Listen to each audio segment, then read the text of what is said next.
Okay, guys, we are live. So for those listening at home, welcome to the Dungeon Musings YouTube channel. My name is Kevin Madison, and I will be your friendly Dungeon Master this evening, this afternoon, this morning, wherever this finds you, whenever this finds you. Today, we are carrying on with our ongoing campaign, playing Advanced Dungeons & Dragons 2nd Edition, playing for the Quarantine campaign, the Legacy of the Crystal Shard campaign from 2013. We are also incorporating material from Wizards of the Coast, at the time of recording at least, their newest adventure that has been released, the Mega Adventure, which is Rime of the Frost Maiden. So if you intend on playing Rime of the Frost Maiden at some point, and you want to avoid spoilers, we will be including content from that product in our game. It's not going to be unmodified, but there probably will be enough for it to spoil the book for you, so you might want to come back at another time and watch the video if you intend on playing and have not thus far. If you don't care about Rime of the Frost Maiden, or you don't care about playing it, well then welcome. Let me introduce you to our players, the Quarantine Crusaders themselves. I'll go the order I've got you guys. Why don't you tell us who you are, who you're playing, and what level are you currently. First up, I have John. Hey everyone, I'm John. I am playing the half Sylvan Elf Falkroll Hawkfriend. He is a Falconer Ranger and a Specialty Priest of Solinar. Outstanding. Level 6 in each, I believe. Oh, wow. Yep. Okay. Next up is Mo. Hi, I'm Morris. I'm playing Thomas Branner, who's a 7th level fighter. Human fighter, I should say. That was much faster than I intended. I couldn't get any coffee. Sorry, Mo. Next up is Andrew. Hi everyone, I'm Andrew. I'm playing Kola Hammerstone, a 6th level Dwarven Priest of Clangeddon. Nice. And last but certainly not least is Brandon. Hi, I'm Brayden. I'm playing Grim Buckman, a recently 5th level human wizard. So, enjoy a lot of epic posing on Phantom Steeds. Nice. Yeah. Brandon, you have to walk. It's good. Brandon hit 5th level, which is normally the gateway to Fireball and Lightning Bolt. And Brandon, what did you pick as your first? Steed. Well, I've got the scroll of Fireball that I'm learning from. So there you go. Yeah, yep. You just need the time. Okay. Yeah. So then, guys, last session was eventful as far as making new friends is concerned. What happened last time? Yeah, John was not here. John, you missed a rousing game. Yes. Yeah. Oh, yeah. Falkroll was exhausted and sleeping most of the time. Yeah. So we met with the Goliaths of Worm. Oh my goodness, I'm awful with these damn names. Worm Doom Crag. Worm Doom Crag. We received a warm reception. Yeah, they're cooler than the other Goliaths. Yeah. Yeah. Came to light that we went through the whole spiel about why we're here and what we're trying to do. We told them about the White Witch.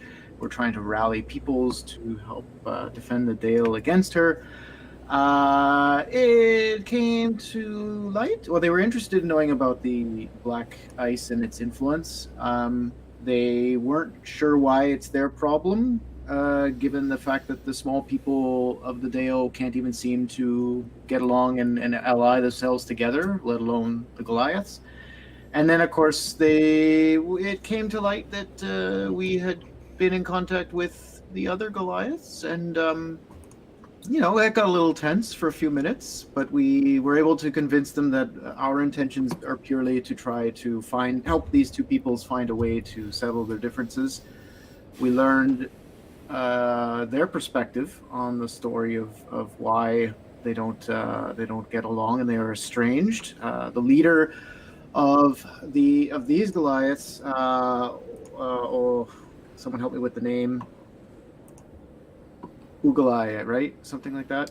Ogalai. Ogalai is the chieftain. I'm going to think googly eyes, and then Ogalai will come. That will help me. She was the child who was maimed brutally by the Griffin back during the game of Goat Ball that severed their peoples, and so was unwilling to make too much of an attempt to. Well, she was unwilling to meet halfway, to acquiesce to or concede anything, but Lex and Cola perceived that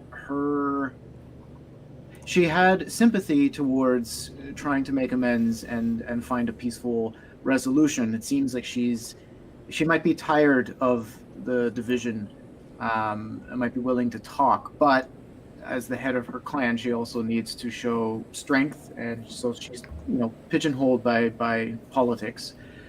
But the key difference here is that this seems to be a far less aggressive reaction out of this chieftain, less so than rock. I'm going to say rock eater, which is Rock biter. That's what they call them. rock Yeah. biter. Yeah.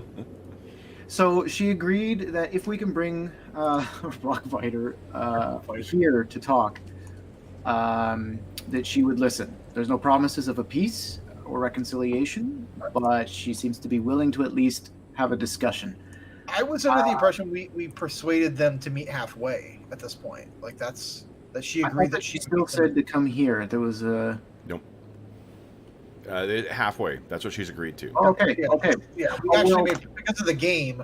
Yes. We kind of made progress and convincing them. Brendan, tell us about the game, because that's Okay, well, there's goatball. There's like dodgeball on tall pillars. We played, we won, we conquered. Grim did. We Well, did. he impressed him, That's what but we he- did. Yeah. Well, and so they love us now, and we got a bunch of charges for the ring because of the festivities. Mm. Oh yeah, there's a huge celebration. We got like 5 charges out of Yeah, it. that's good. So we might be able to get a what is it? That and the fact that our we had the antlers from the what are those things called? Peritons. Peritons. Paratons. And that seemed to really impress them. One would have been impressive enough, but the fact that we pulled out 7 seemed to impress both tribes of Goliaths. Should I remove those from my sheets? Dave already did. Okay, I will. And I think we have we couldn't really gift them because that would not their traditions, they wouldn't be able to accept a gift like that because it would be disrespectful to the hunter, i.e. us.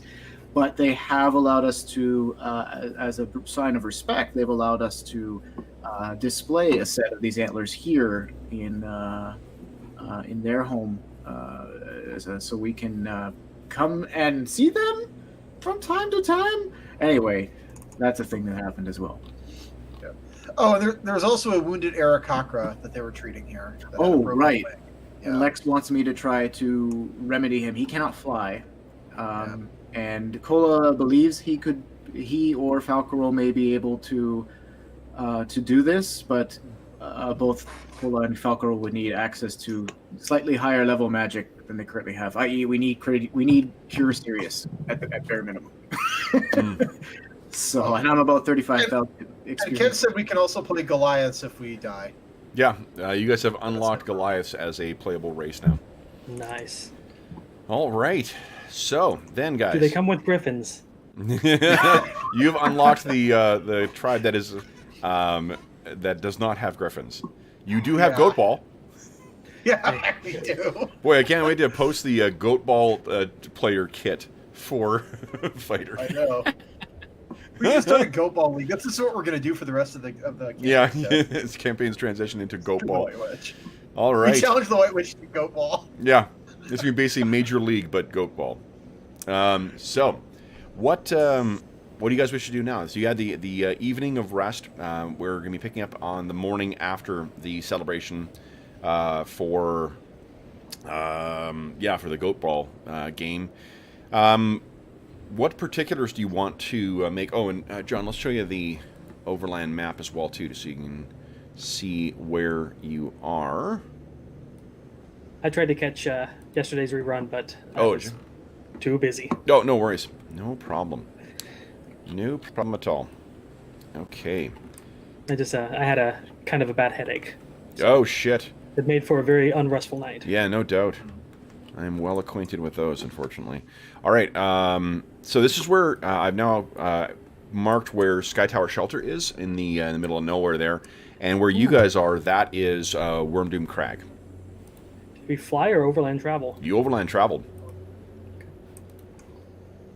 How many days of wood did we use? About that. Guys, you want to give them the good news? got some more wood?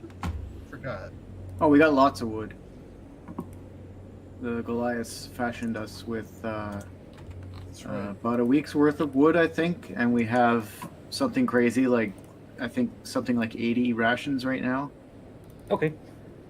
How many days did it take us to get over there? I think Dave was keeping track of it already. Okay. Yeah, I think he rolled before we left. It took us like Also, a day and a half is what I recall. Okay. 2 days, I think, wasn't it? Yeah, that's Okay. Just keep also, I track of took numbers. leatherworking as a non-weapon proficiency, so both Austin and I can fix the tent now, so that should help. I also have mending as a spell. Just saying. Oh, well, yeah, that would have been good to know. Yeah. I But also then have. that's one less magic missile. Ah, so. take your fancy cheating magic and have with it. This is work for the hands. Cruz is Build sitting there character. watching like fix the tent. Save your spell slots for fireball. Grim's literally watching me fix the tent. You ass. That's right. All right. So, Was there other good news, Kevin, that you were thinking about that we? no, it was the providing the how many days worth of firewood. Oh yeah, it was quite a bit. Yeah. Where's the? Minus Maybe it's 2. in player notes. No. Nope. Where's the loot? Where's your loot, guys? Right above party notes. Oh, they're right. There's a picture on it. Maybe it's under party rations. Oh, that's probably it. 10 days of firewood. Yeah, 10 pounds Okay. per day, and it's all on the rams. All right. So then, guys, morning comes, and what would you like to do with your day? You guys have a meeting to arrange. A potential peace negotiation. Mm-hmm. Oh, that was the other thing, John. Lex and Kola had a conversation during the celebration because they both kind of noticed that Olagai that there's a difference in temperament between her and Rockbiter. I'm just going to call him that now. Whereas Rockbiter had been very aggressive and almost gave the impression that he is unwilling to let go of the grudge. She seems at least open to the possibility of maybe enough time has passed that there are bigger things to worry about. So it's a very different situation, and Lex suspected that it may be possible that Rockbiter has some perhaps influence of the black ice. We don't know. We didn't see anything at the time, but we're looking to kind of keep an eye on that as we travel back to see if maybe. So maybe we're gonna. The plan was we're going to talk with our druid friend, who seems far more reasonable and level-headed, to kind of test the waters and gauge what she thinks, how perceptive or receptive she thinks her clan might be to this negotiation. So I think that's our first step. That was our plan anyway. Good idea. We might have to end up having to take out Rockbiter at some point. That's just I'm kind of. That's possible. I'd rather make sure that we have a few allies in his own yeah. tribe before we do that. Oh yeah, no. I It would mean, be yeah. a long 6 days back to the worm tribe with a bunch of Goliaths harrying our pursuit. Yeah, exactly. With griffins too. So With Ugh. yeah. So let's try to be negotiable. Yeah. Okay. Okay. So then, what's the plan here, guys? Walk back. Well, I assume yeah. we've got to go back and put this suggestion to the other group. Okay. I would offer to send my little animal messenger, but I don't trust the griffins around my hawk. So You don't trust your hawk to do it. no, he can do it now. It's just those things might look and go, ooh, snack. All right. So then, guys, let us see what the day's weather is going to be like. Who's going to fill in for Dave today and give me 3 percentile rolls? I'll do it since I was gone last time. Okay. There you go. Okay. Oh, let's see here. Let's see. It is snowing today. The winds are quite bad. And you're getting heavy snow. So, John? It's not a tornado, so Well, somewhere Dave is feeling better about his rolling. So, it is not a very pleasant day. As far as the winter weather is concerned, it's going to be very difficult traveling today. So, you can definitely attempt it, but we will be seeing more fatigue rolls because of the wind and the snow. So what are you guys thinking? Falconel, do you have weather sense? I don't know. That's Dave's specialty, I think. Ah, right. Okay. Okay. So what are you thinking, guys? Considering the last experience with exhaustion, Falcor's not too keen on it. I've got a horse. I'm fine with it. For 5 hours. The trouble is, I mean, I think you're only moving as fast as the slowest among you, though, right? Which is Cola. That's true. I mean, there's no need to. No. And what I more meant, what I more meant by that was the fact that it's because of the prevailing conditions, it's going to slow everyone down, which means that it's great that Grimm's Phantom Steed is faster, but what's the duration for Phantom Steed? Hour per It's level. 1 hour per 1 hour per level, so it'll only be for 5 hours. Yeah, like you're not even getting a full day's travel out of it. Yeah. So what are you guys thinking then? Are we braving the climactic conditions, or are we going to wait out for better conditions tomorrow? Do we get the sense that our new Goliath friends? I mean, given everything, I would assume that they wouldn't have a problem with us hanging around Nope. for another. Not at all. They would have be welcome. If you guys want a rematch for Goat Ball, then they would be welcome to that. But There's because another thought could be that I could use the time since we have like shelter and safety. Yep. A good opportunity for me to make another for a Grim and or I to try to identify that mask.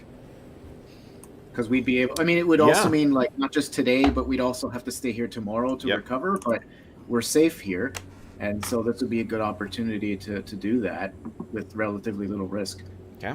Okay. My other thought is I could spend this time also copying Fireball into my spellbook. Yeah. What is it? What's the time that's required It's for 1d2 days times spell level. 1d2? So, Yeah. 1d2 days times spell level. Oh, so right. My notes say. Oh man, so 6 days. It could be 3 or 1d2, 6. so it could be 3 Oh, 1d2 days, times. 3 to 6 Yeah, days. I'm a dummy. Okay.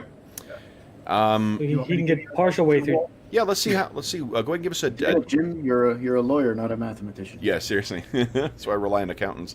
Would you give me a D2 roll, please? Then let's see how long it's gonna take you to. What? Nice. It's only 3 days.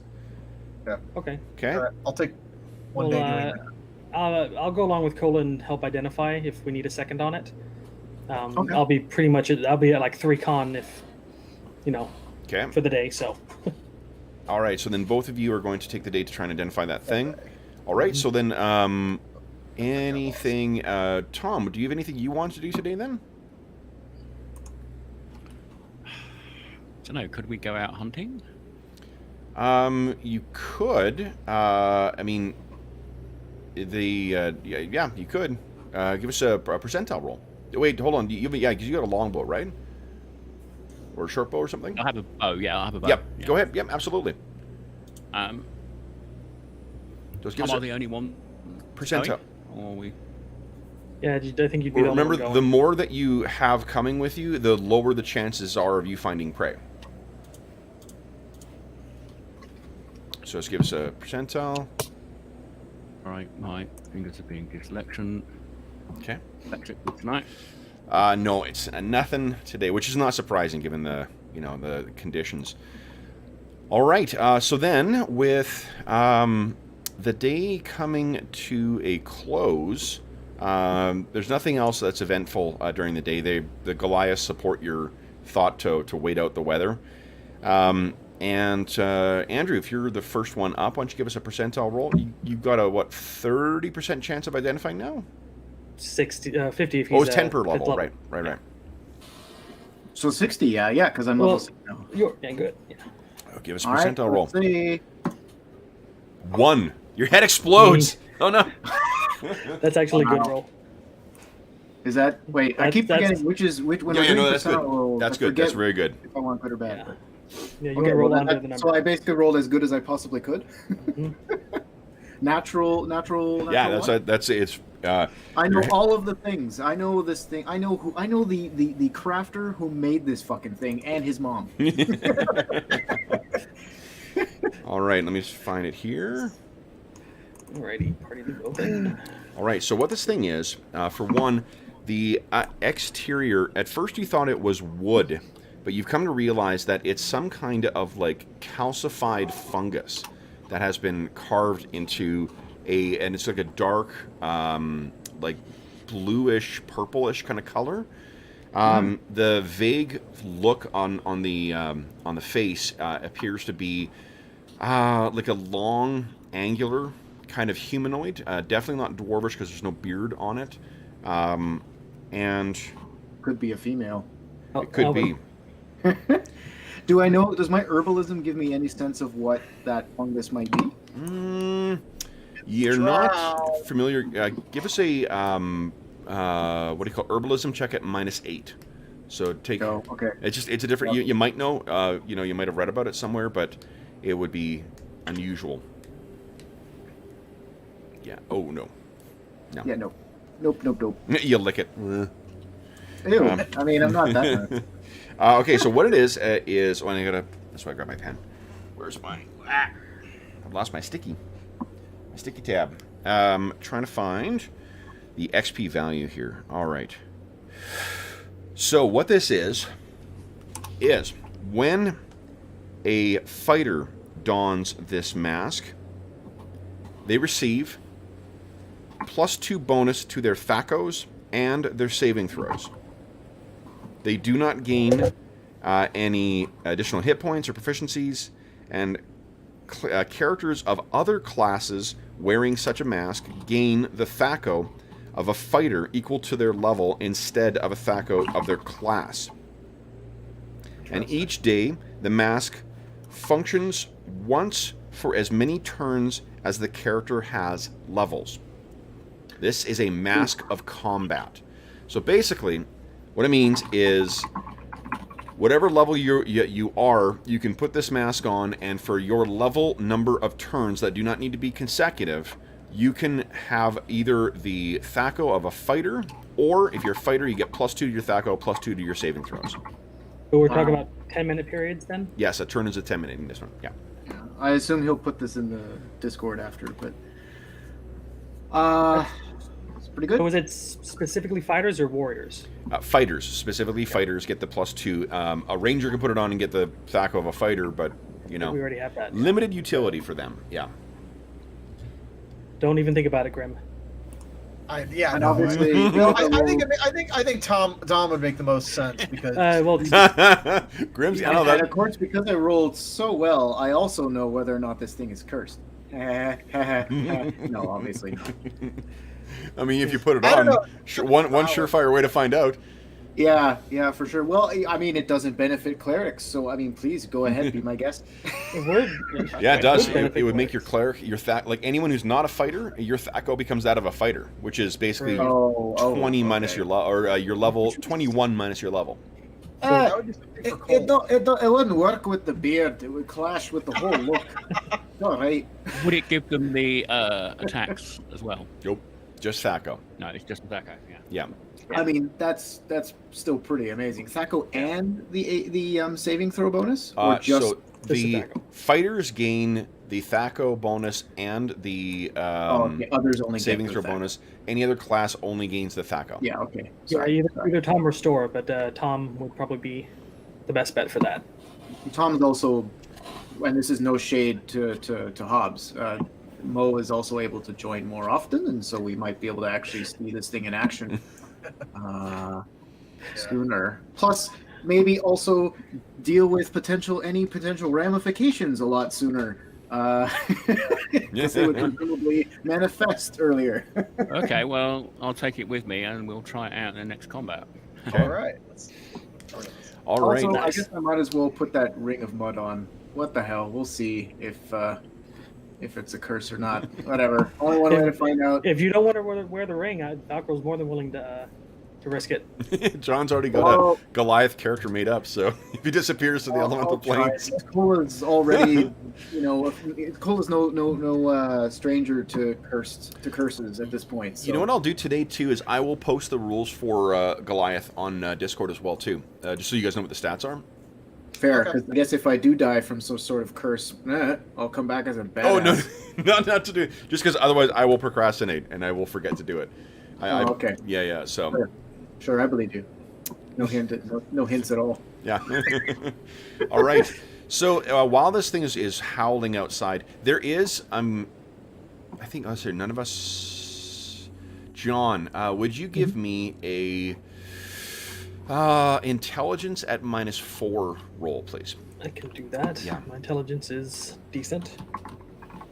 Let's see here. At -4s, be an 8. Nope. No, okay.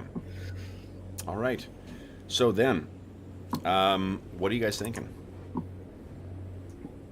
Anything else for the rest of the day? I mean, Cola is completely bagged. So is Falcro. Falcro, Yeah. unfortunately, there's nothing else that needs to be identified. No Yeah. goat ball for me. How about a rematch? I mean, it is technically a strength-based competition, but I couldn't stay awake long enough. Do I need to spend the full day just copying? Yes. Yeah. Yep. Your entire day is spent doing that. Then. That's fine. Yeah. All right. So then, the following day, guys, should we see what the weather is like? See if you can... and you don't need to cross off any fuel or any food. They are continuing... You guess. Okay, so there is... Fortunately, there's no... the storm appears to have blown over. There isn't any precipitation today, but the winds are even worse than the day before. And the skies are perfectly clear. So the wind... that is coming off of the Ragged Glacier. Remember, there's that the Veil of the Winds or whatever they called it. That's. Let's take a look here. Boom. We noticed, John, when we were traveling along, the stretch just before you get to Sky Tower or Wormdoom Crag. Yeah, it's right open to the Ragged Glacier, so there's just vicious winds that cut down. My nurse is here, so be back in 20 minutes. Sounds good. Okay. Okay, we'll see you soon, Mo. So yeah, Falcrolls, we should, if it's not snowing so heavily, I mean, the wind will be a pain, but we might be able to make it to relatively covered area in a day. Maybe get down over here. The difficulty is the wind is bad enough that Cola might be affected. He is smaller. Yeah, I really... Oh no, sorry, he's not a gnome. Ignore me. Nope. He's a dwarf. I mean, I know we're pretty small, but we've been playing this game for months now. I mean, that's a little racist. I think we should be good then. But Falcor's willing to go out and brave the wild if everybody else is. Okay. Well, I mean, this is the next day after Grim and I. Yeah, you would have recovered. Okay. And Then anyone that's who's down in hit points too, be sure to recover 3 hit points. Oh, right. So you got 2 days down. Oh yeah, so Grim still has 2 days left to finish copying Fireball. He can break that up between days, right? He can. I don't know. Yeah, that's fine. If it's just been copied in, that's fine. Kevin, just because before we forget it, none of us can do it. Could you add Tom's 3 hit points? Oh yes, I can. Yep. We'll forget by the time he comes back. Absolutely. Good call. Okay. Okay. Not sure about Longclaw. If he was I injured or love not. that you guys think that every 3 hit points counts. It does. We've had some pretty close calls. That is very true. Okay, so then, I'd like guys, your provisions are restocked, so they will give you another 3 days worth of rations. So there's 6 of you in total. You'll have 18 more days of rations supplied Okay, to make sure you got more than enough to get to Sky Tower Shelter. The got it. rations provided by the Goliaths were iron rations as Okay. well. So Let's fix that then. yeah. And then just another 3-day supply, so... Okay. Here, 1 second. I'm gonna try one thing here. Cause I'm finding I was trying to find a font that would be easily read on this background, and it's just not happening. Give me a sec here.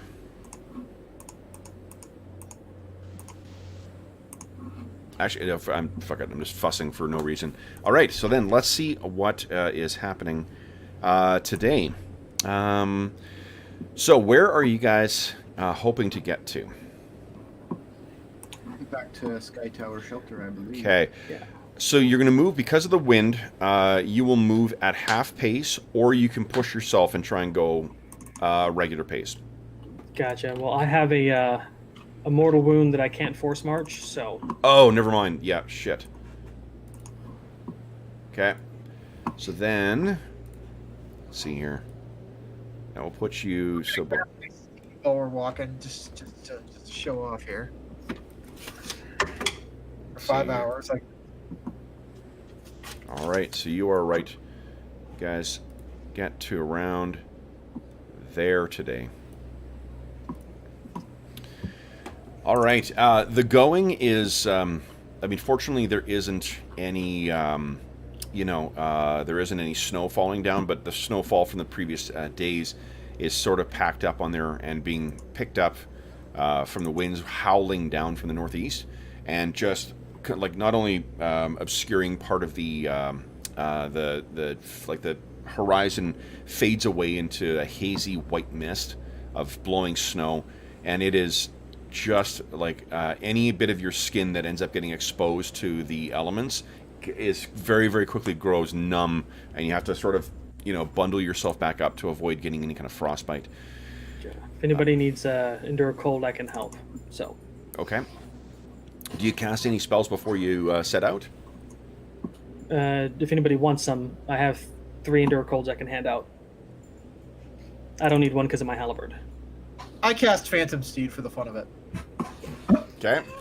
So part of the things now, you were asking, we were joking before we went on, things that are when you're casting spells that are in furtherance of like your goals or things like that. That's what you get XP for. You don't get Oh, XP. darn it! Yeah. There's no XP for fucking around. Well, Hi. it's furtherance of not getting. I'm gonna, while we're walking, I'm gonna take a minute and just try the passive properties of the ring and like change the footprints. I want to see, just because I want to see how that Yeah, works. yeah. What are you obscuring them as? I know what Cragcat prints look like? These tracks can't be sand people. They travel in a single line to hide their numbers. Well, what's the? All I can change is my, like, the bearer can change their own footprints. They can't. I cannot change the footprints of those around me, right? I think you can change. Hold on. Let's see. I don't recall the detail. I thought it was. Yeah, I remember you saying specifically it was the Yeah, let's see what the bearers. Ring of Mud says. Because if it is that I can only change mine, then what we could do is, as you just suggested, we could walk like sand people and walk single file. I take up the rear and I mask my footprints, and I try to step in other people's footprints, and then I mask that to make it look like a cragcat or some other native creature, and a scary enough creature that people would want to stay the hell away. We just use the bear. Or a bear. Yeah, we just use the bear and we step in the bear's footprints. Yeah, I think. I'd let you. So it's going to be I'll let it be like the party's tracks that you're able to change. Okay. So what are you going to hide them as? You can't conceal them. You can just change what they look like, and within reason. Like you can't change them into, storm giant footprints. You know what? Brendan's got a good idea. We've got 2 bears with us as it is. I'll change them all to... Can I make them larger or smaller? You can make them bear. That's it. So they'll be the size of a bear. All right. So they become whatever sized footprint they are. I imagine our feet are significantly smaller than Longclaw and Ulston, so maybe these look like bear cubs. Yep. It looks like a family of bears traveling together. So that's probably reasonable to keep most predators off our back. Yeah. No one wants to screw with a family of polar bears. All right. So then, let's see here. What? You guys make camp as well. John, do you have a create campsite prepared? Yes, I've locked a 3rd level spell into that. So Okay, great. we'll find a decent one with some cover and then cast a spell. Sounds good. All right. So, much to your DM's chagrin, the day's travel is uneventful. The night's, however, is also uneventful. So, let us see what the next day's weather is going to be like. Go ahead and give us our... And... Jeez. Less wind, but still wind. So less wind, still... yeah, you know what? Actually, this is pretty good traveling weather for you. Because you've got... the wind is not... It's not hitting the, the difficult to travel level.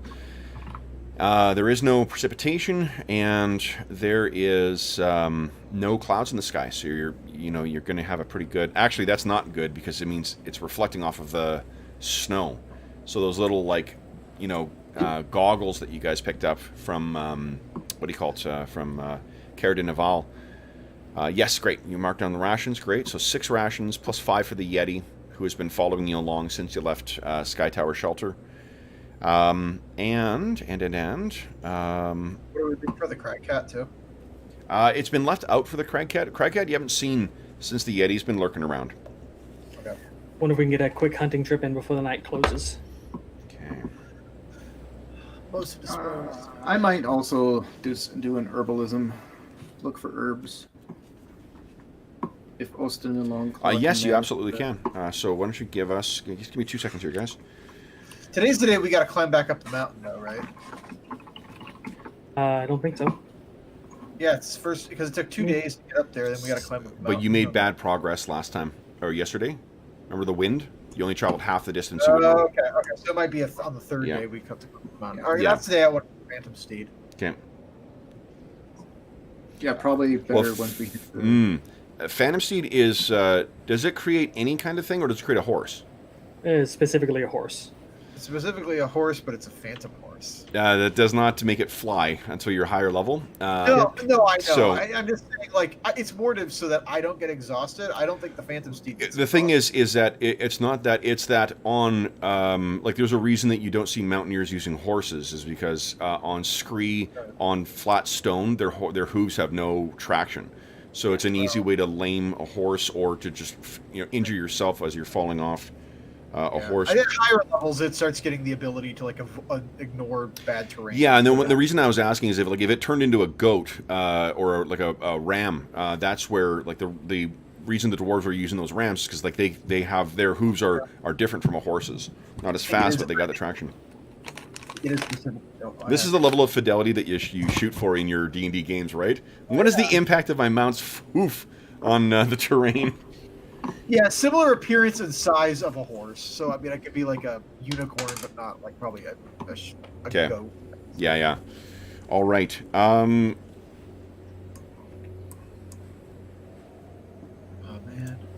Okay. Then. Let's see here. Someone had a question for me. Sorry, I was looking up the encounter I rolled. What was the question you guys had? Cola wanted to do some herbalism, and I. Oh yes, you wanted to do hunting. Yeah. So go ahead, Falcro, give us a hunting roll. Nothing, no. And then Cola, go ahead and give us a percentile roll for herbalism.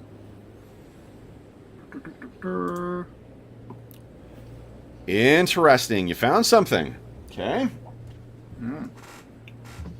Then there There it is. Give me another percentile roll, please. Okay. So. What? What's that here? Where does it go? Okay, give us one more percentile roll, please. Nice. All right, so what you find is a shambling mound made out of herbs. I should type up those Goliath character rules much faster. Just kidding. So.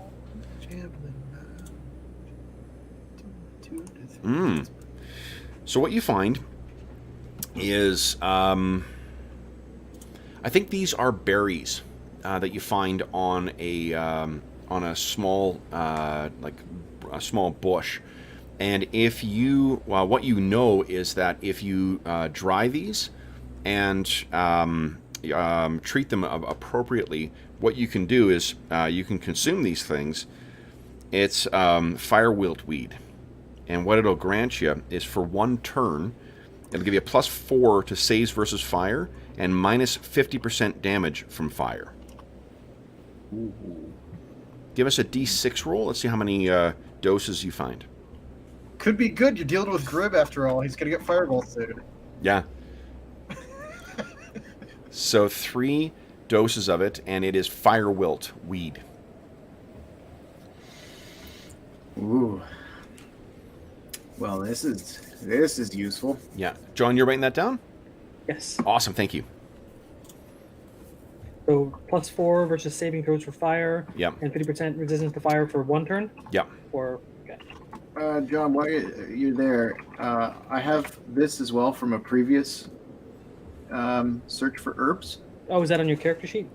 That was on my character sheet. I did not put it in chat at the time, so Okay. put that in the loot as well. Plus, hold on, another one, because I've got all these herbs I keep finding, and we actually have to do something with them. Tundra lichen, cure poison. That's very helpful. I will point out that characters. Someone commented on this in one of our older sessions in Night Below too. Campaigns like ours, where we just keep going and going and going and going and just playing and whatnot too. Players who take careful notes, like John, like George, like Dave, are invaluable for making these things function. So it's John. A big thank you for keeping track of that. You know, keeping track of the little things that happen and the little things that people find. Like that's what prevents those things from getting lost in just the hours and hours and hours of play. So Yeah, just For sure. wish Arlen was here for journals, because I don't do journals. yeah, that's right. Arlen also does a terrific job with keeping track of story as well too. So yeah, it's and Hobbs as well too. Hobbs is the one who got called out. Actually, Hobbs put some stuff together over the course of our Night Below campaign that took like 50 sessions to manifest, and that's what makes writing for these kinds of the kind of writing you do for these long-term campaigns. That's what makes it pay off, is you can do that stuff without having to do the obvious storytelling that you do in other types of games. So John, big, and everyone else who does that, that is for those who are listening at home who may be thinking of running something like this, you can use any of those guys as terrific examples of what makes these kinds of ongoing sandbox games work. It's the players. Absolutely. Yeah. GM can't handle everything, and they shouldn't handle everything. It's just... No, and because you just can't. Like I just I throw out the names and the stats of the things. If it's a horde I've found that I've written up, I'll probably have the stats for it. But more often than not, those notes either go in the garbage or they get filed somewhere, in my pile afterwards. So I can't remember what specific thing we randomly rolled up. Especially if you're relying on random rolls, it's very, very important to have someone who's a player who's keeping track of that stuff. So it's worth noting that we're inching up on 50 sessions in this campaign now, and having someone who's keeping track of that shit is invaluable, to be honest. Where has the time gone? 50. Holy Yeah, cow. I know. By the end of year, we're going to have played more than 140 sessions of AD&D Second Edition this year. Quarantine's good for one thing. Since this campaign started, I have already played more AD&D Second Edition than I have in my own 5th edition game that I've been running for the past 2 years. Mostly because we can never schedule a game to play. Yeah. Sorry, guys. Yeah, no, it might actually be the same for me too. I'm not sure. Like, I think it's like double the amount of time. Yeah. I played more AD than Pathfinder this year, so Oh my God, John, that's so heartwarming to hear. I get like 3 to 4 AD&D sessions a week, and I get one Pathfinder one or every like 3 times every 2 weeks would be. So. Yeah. Wowzers. That's great. It's when my analogy is when I look at Overwatch and I'm like, how the fuck much Junkrat have I played? Because I always think, I'm like, oh, I play a lot of different variety of characters. Then you go in the time characters played and it's like, whoop, this massive thing. Oh my goodness. Anyway, okay, so guys, that evening, you guys are sitting down. Cola is looking at that. Now, John, I know you were looking for berries before. What I will say is that any one of those doses, instead of transforming it into those herbs, you could choose to take it as 1d6 berries instead, individual berries. Probably maybe just one of them, because I could turn that into like a full meal for somebody for a day and 1 point of healing. Now, do you need that right now? No, I don't have the spell prepared. Oh, okay. No, what I mean is the meal, even the food. Like, you guys have, since you're shuttling back and forth between this place, you can keep your eye out for that, too. We just need to remember that you're keeping an eye out for, for berries as you, as you travel. Yeah, just I need fresh picked berries, not dried berries to do it. Oh, okay. So that's not a value today anyway. All right, then. So, guys, with the wind being what it is, you are able to make, some better progress today, but not... Well, let me show you how far you get. Yeah, here we go. Okay, whoop to there. Oh, man, you guys are able to make it through the gap. Good stuff. Now, let's see, which way are you going to go? We'll say you went up and over. We'll put you right about... Oh, you're with a dwarf, sorry. So that's actually as far as you're going to go. Sorry, dwarf. You guys get to about there. All right. Now that evening, let's turn to... Is this the camp one? Let's see here. I think there's a dog outside because Anna is losing her mind. Jeez.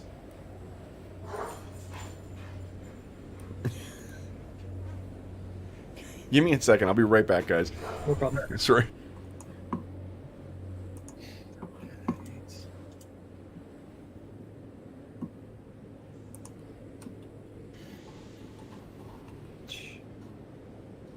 We gotta cross the fuck river again. So yeah, the river. I wonder how to rule about my Phantom Steed might help. Yeah, I don't know. I'm trying to figure out how that would, because... So as the owner of reactive dogs, I've only ever, for our dogs we've always adopted, we've always had pit bulls or pit bull crosses, and they've always been reactive because they've been rescue pups. As the owner of a reactive dog, there are 2 breeds of people who you routinely run into who routinely drive me nuts. One of those is the person who claims that they train dogs and will tell you how to handle your dog, as if you haven't done training with your dog at all. The other breed is the person who owns a non-reactive dog, who just stands there in front of your house while your dog loses their mind and their dog is doing nothing. But then as soon as you walk to the window, they immediately turn and start walking away because they realize all they're doing is riling up your dog. Both of those people can go get fucked because... it's stressing up my dog. All right. Now, guys, let's see here. Objects and tokens. We go. All right. So would you guys kind of give me a D5 roll, please? Each or as a group? 5. Yes, please. All of us or just one? Just one. Just one person.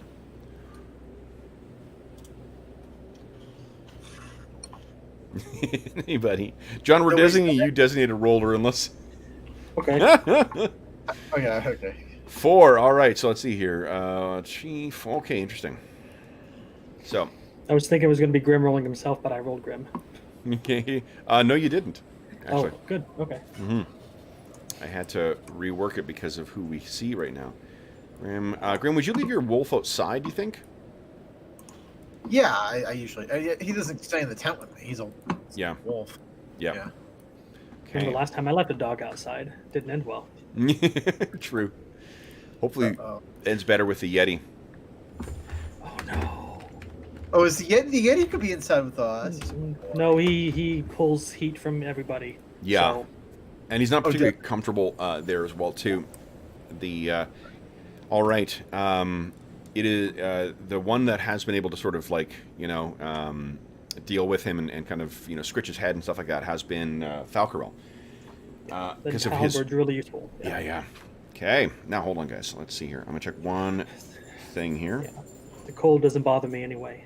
Mhm. Okay, Elsa. Jeez. Snow glows white on the mountaintop, guys. What? I missed that. What's going on? He called me Elsa, so I was like, the snow glows white on the mountaintop. He said it doesn't bother me anyway, so I'm like, okay, that's yeah. Come on now, guys. Just let it go. All right.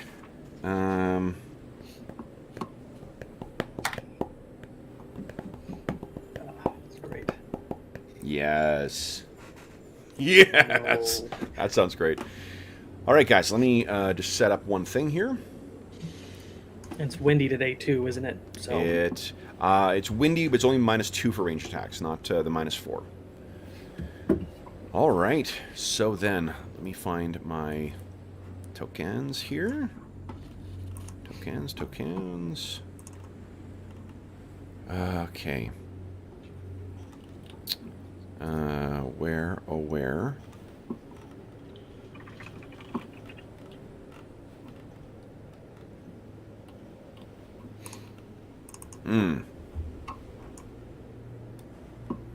Okay, I did not bring this particular token over yet. So let me give me a sec here. We're almost up for our mid-session break here, so maybe I'll get this thing set up and then we'll take our mid-session break. Cola, you're the one who's going to be on watch right now. You lucky lad. Get my wolf to keep me company. Okay. And you have not made use of any of the... hi. I know. Anna says hi to everyone. Hello, sweetie. Yeah, good girl. Okay.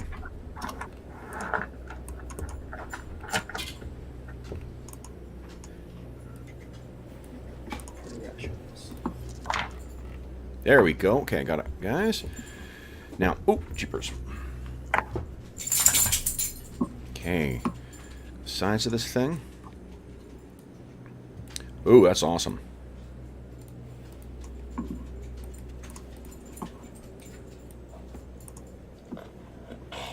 I know. Hi.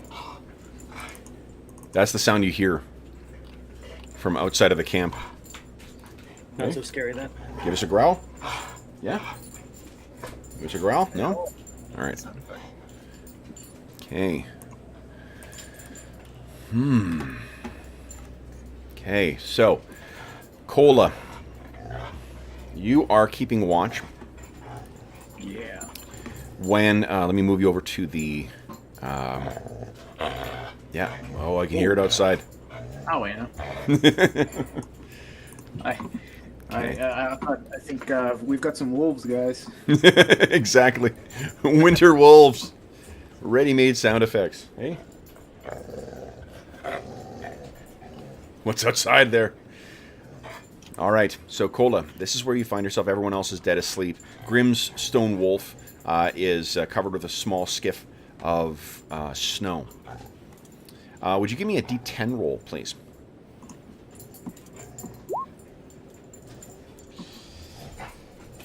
Oh, that's unfortunate. It always is. I'm So- too distracted thinking about the black. Yeah, what are you thinking about? Well, how have my nightmares been lately? You can't since the guys have confronted you. You actually haven't had a dream about the black eyes. I was wondering. Yeah. So maybe I'm reflecting and praying for some sort of calm and kind of reconciliation about my shame that I feel in having seemingly or almost betraying, if in my mind anyway, Yep. betraying my friends after so long and feeling like I had been done with that. Yeah. Really feeling quite awful to learn that it's still here. Yeah. Okay. So Maybe I'm just still focused on that. I think, yeah, and that's probably, it's a combination of that and just how quiet these things are, which leads you to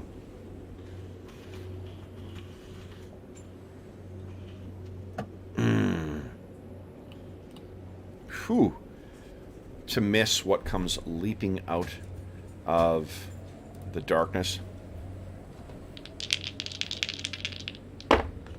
What is your AC currently? 3. Does that include a shield? I do not. Oh no, you're wear a Allegor. You can't use shields. Yeah. It does not include shield. Does it include any dex bonus? No. Okay, nice. Okay. So I'm good. No. It means that actually one of these misses, which is helpful because it means that you're not going to get raked. But oof. All right. So you are suddenly borne to the ground by something that has very sharp claws and a very, very sharp bite. You We take put the food out, though. 9 points of damage Ooh. Ooh.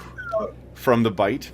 DR will apply, and you take 5 Okay. points of damage from the claw that hit. Oh, okay. So -2. I already took the -9. So 5. So -3 more. Yeah. Total then. And you are borne to the ground, and you're... Oof. And in this moment of surprise and pain and fear, you can't quite see what it is that has knocked you down, though you hear a low growl. And we'll find out what's getting you after the break.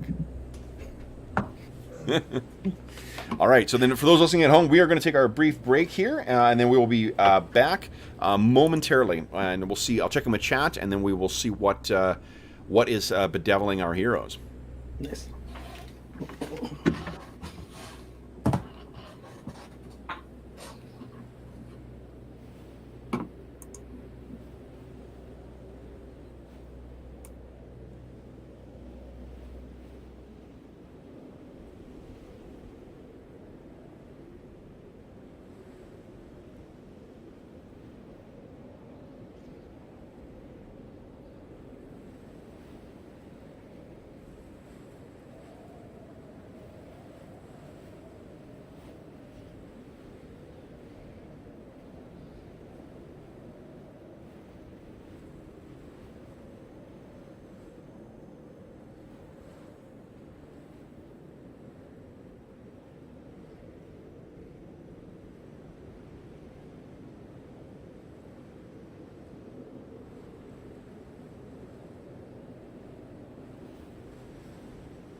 some kind of cat creature. This is going to be fun. Yeah. It looks like you found the map that has my my wolf's correct hit points on it, because I think he gave me he was a little bit generous with what it should have been in the last fight we had. Yeah. So that sucks, because now I don't want him to get busted up. Well, Cola might need help. Yeah. Oh, I know. Nah. Could we use mending to fix the wolf? Hmm. No, it's magical. Yeah, I asked about that. Yeah, mending doesn't affect magical items. Yeah. Ah, right. I thought I was thinking about asking. See, the thing is, I thought he was just going to give me, because he had it at 20 hit points, and when we were at the Goliath, I thought about asking, like, oh, I'm going to see if somebody around here can fix my wolf a little bit. But I'm like, why would I want to fix 3 hit points? But no. but then he found the right hit points. So that's could have been useful, maybe. Maybe when we get back to the other, maybe the druid can help out. Probably not. Cola, how much experience do you need to get to cleric level 7? Oh, lots. I only just dinged on 6. Yeah, I So- remember it took about 30,000 to get to the next one. Yeah, so I'm at 30, just over 37. Oh, and you now. got to shoot for 71,000 because you're a I specialty gotta priest. shoot for 71. Yeah, so I've got to it's gonna be a while. Me and you're going to be neck and neck for hitting that 7th level cleric. Yeah, the I've ring got- does have. We have access to a cure critical through the power of the ring. How many charges but does it that takes- It takes 15 charges. It's the 4th tier of the ring, and we're at. I think we're at 12 now, so we're pretty close. But that's one casting, and then it takes forever to recharge it. So, Yeah. If we do something, I'd rather get a restoration to fix my con. well, and the thought is that, I think my preference might be to use that, whichever comes first. If we get Cure Serious or we get that, if we have to make a choice and use that casting on the ring, we could use that on our Aarakocra friend, or gain a friend through doing that, because the Aarakocra suggested that... Aarakocra or the Goliath? Nope, the Aarakocra. This is he's wounded. Brandon mentioned this. It happened yesterday when we were with the worm. I forget. Aarakocra? Those are the bird people, right? Yes, there was one in the Goliath camp. Oh, I didn't know and about he's that. injured and he cannot fly. Mm. We explained what was going on everywhere, and he said that he has friends, and it is too bad that he could not fly, because if he could go and get those friends, and he's sure that they would offer help to the Dale. So if there's the thought that if we have to choose between a single casting that will take a long time to recharge, but as you and I are both approaching 7 and we'll have access to Cure Serious, then we could use the ring to help him, because the payoff there is much bigger for the sake of the whole campaign. Yeah. Is my thought. Yeah, just cure critical. It won't help anything with my con drain. So No, we need restoration. Yeah. But that's my point. We'd be sacrificing the use of restoration on us. Mhm. That's the choice. We either restore one person's one ability using the ring until we can recharge it, or we use those to help our Aarakocra friend and hope that might bring us further allies against the White Witch, which would be my preference, because that has a much broader implication for the course of the campaign and the narrative more generally. Mm-hmm. Okay. So checking with chat quickly, guys. Man, you're wearing shorts. Let's just say a quick howdy to everybody in there. Fred, howdy. Welcome again. Always, almost always first to the mark. So good morning, Fred. Thanks for joining us. Jeffrey, what's going on? And we appreciate the warnings from Jeffrey as well too. Ack, what's going on? Brian, morning. Hope the weekend's treating you all well. Ben, howdy. Both selected. Nice. Oh man. Okay, Royal Magnus, welcome. Always wanted to play 2E. Started with 3E, and he even collected some of the 2E stuff. Oh, cool. Yeah. Royal, there's always folks who are looking for looking to set up groups as well too. Not necessarily 2E, but there's lots of 2E fans on the Dungeon Musings Discord server. So if you want to, you're welcome to join us there. In the description of this video, there's a link. Excuse me. Hey. we're at the pulling Dad's cardigan stage of the day. Please don't pull my cardigan. Let's see here. Ranger. Oh, you got sharing your XP in there too. Ack. Worst thing about the dog trainers is when they apply what they know or think they know about humans as if it isn't nakedly in contempt of people and are unbelievably patronizing. That's completely consistent with the dog trainers that I have dealt with too. And that's not to say all dog trainers too. Both of my dogs have been with dog trainers in an actual training facility, and those people are fantastic. And the advice they give and the work that they do with the dogs has been terrific. It's the random strangers on the street who tell me that they train dogs. Those are the folks who fit in the fuck off bin. Here's a question for you guys. So, from the perspective of players, what factors give a campaign longevity? Character impact on the setting is what I said. Good answer. Mo, what do you think? I think it's having a combination of the right campaign background and feel. Some things just click with me, and then I'm quite happy to play for a year or more. But then again, I've always been very much into very long campaigns. Normally, our group would be 18 months to 2 years. Mm-hmm. I mean, we'd normally do 2 and 2, so it wasn't like every week. But so yeah, I think more the background. I'm not so much into the whole complex backstory, other than just as an aid to generating the character, like I did with. Sort of went slightly off track on the Modern Age one. It's because, that character's going to be sort of this, and then because I'm a proper wargamer, I've then got all the books on actual military history, so that would be that sort of person. They'd have that sort of a career path. Yeah. And I even worked out where they'd be living. But but I like that. You can get some really nice houses to commute to work in Washington D.C. With a massive wooded 7 or 8 acres. Yeah. So I quite actually like the background and the working out the nitty gritty from how the character interacts with it. So I think background is what really sells it. What about you, Andrew? Hands down, it's connecting, giving me plot holes to sink my teeth into and making me have purchase in the broader narrative of the campaign.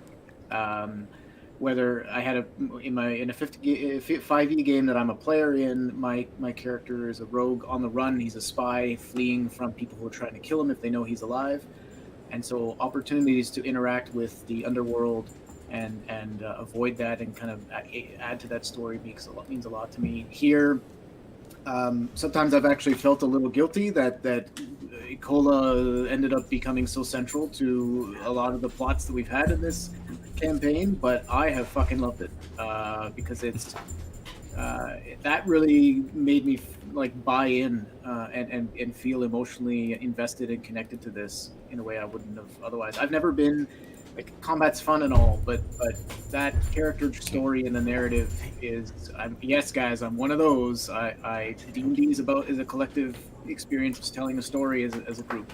And that, to me, at least to me, and that's my priority for these games. And so that'll keep me going a long time. Mm-hmm. How about you, Brandon?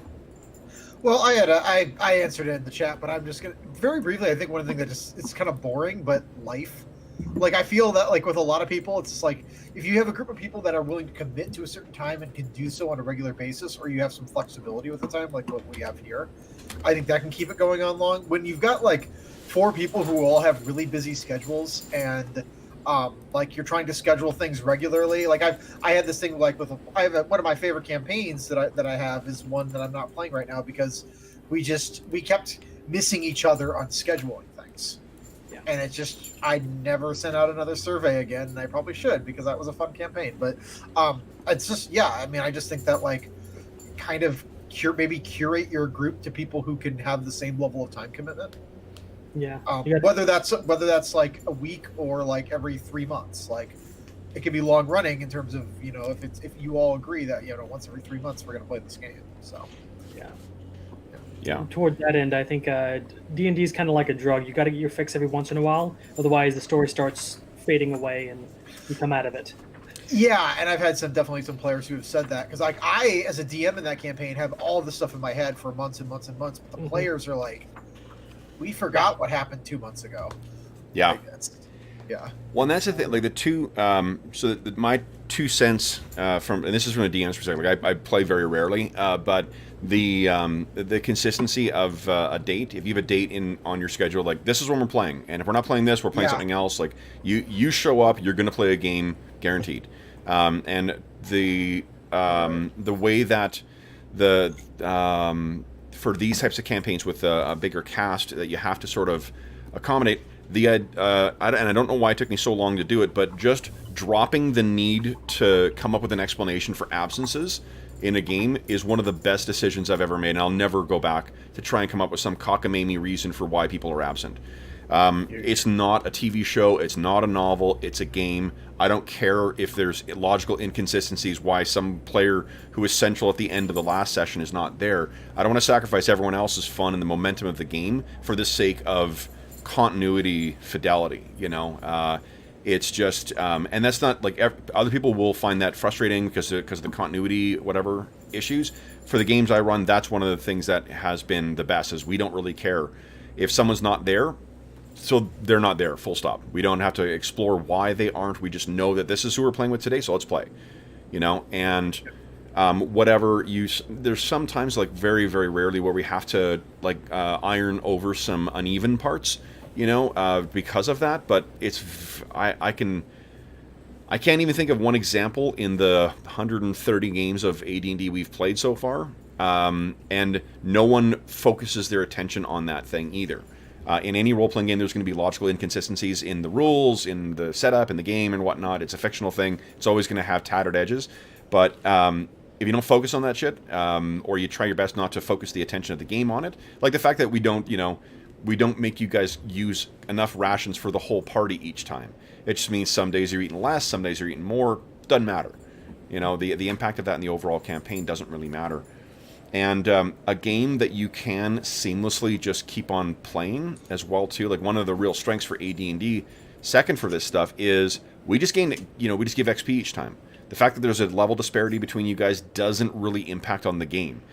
You guys are all still playing in the same, like in the meta text or the meta context, you're playing the same game, right? Whereas like if you're playing in a game that is level focused, like 4E or Pathfinder 2 or D&D 5th, characters occupy different games if there's a 2-level gap between them, right? The math. Say everybody's the same level.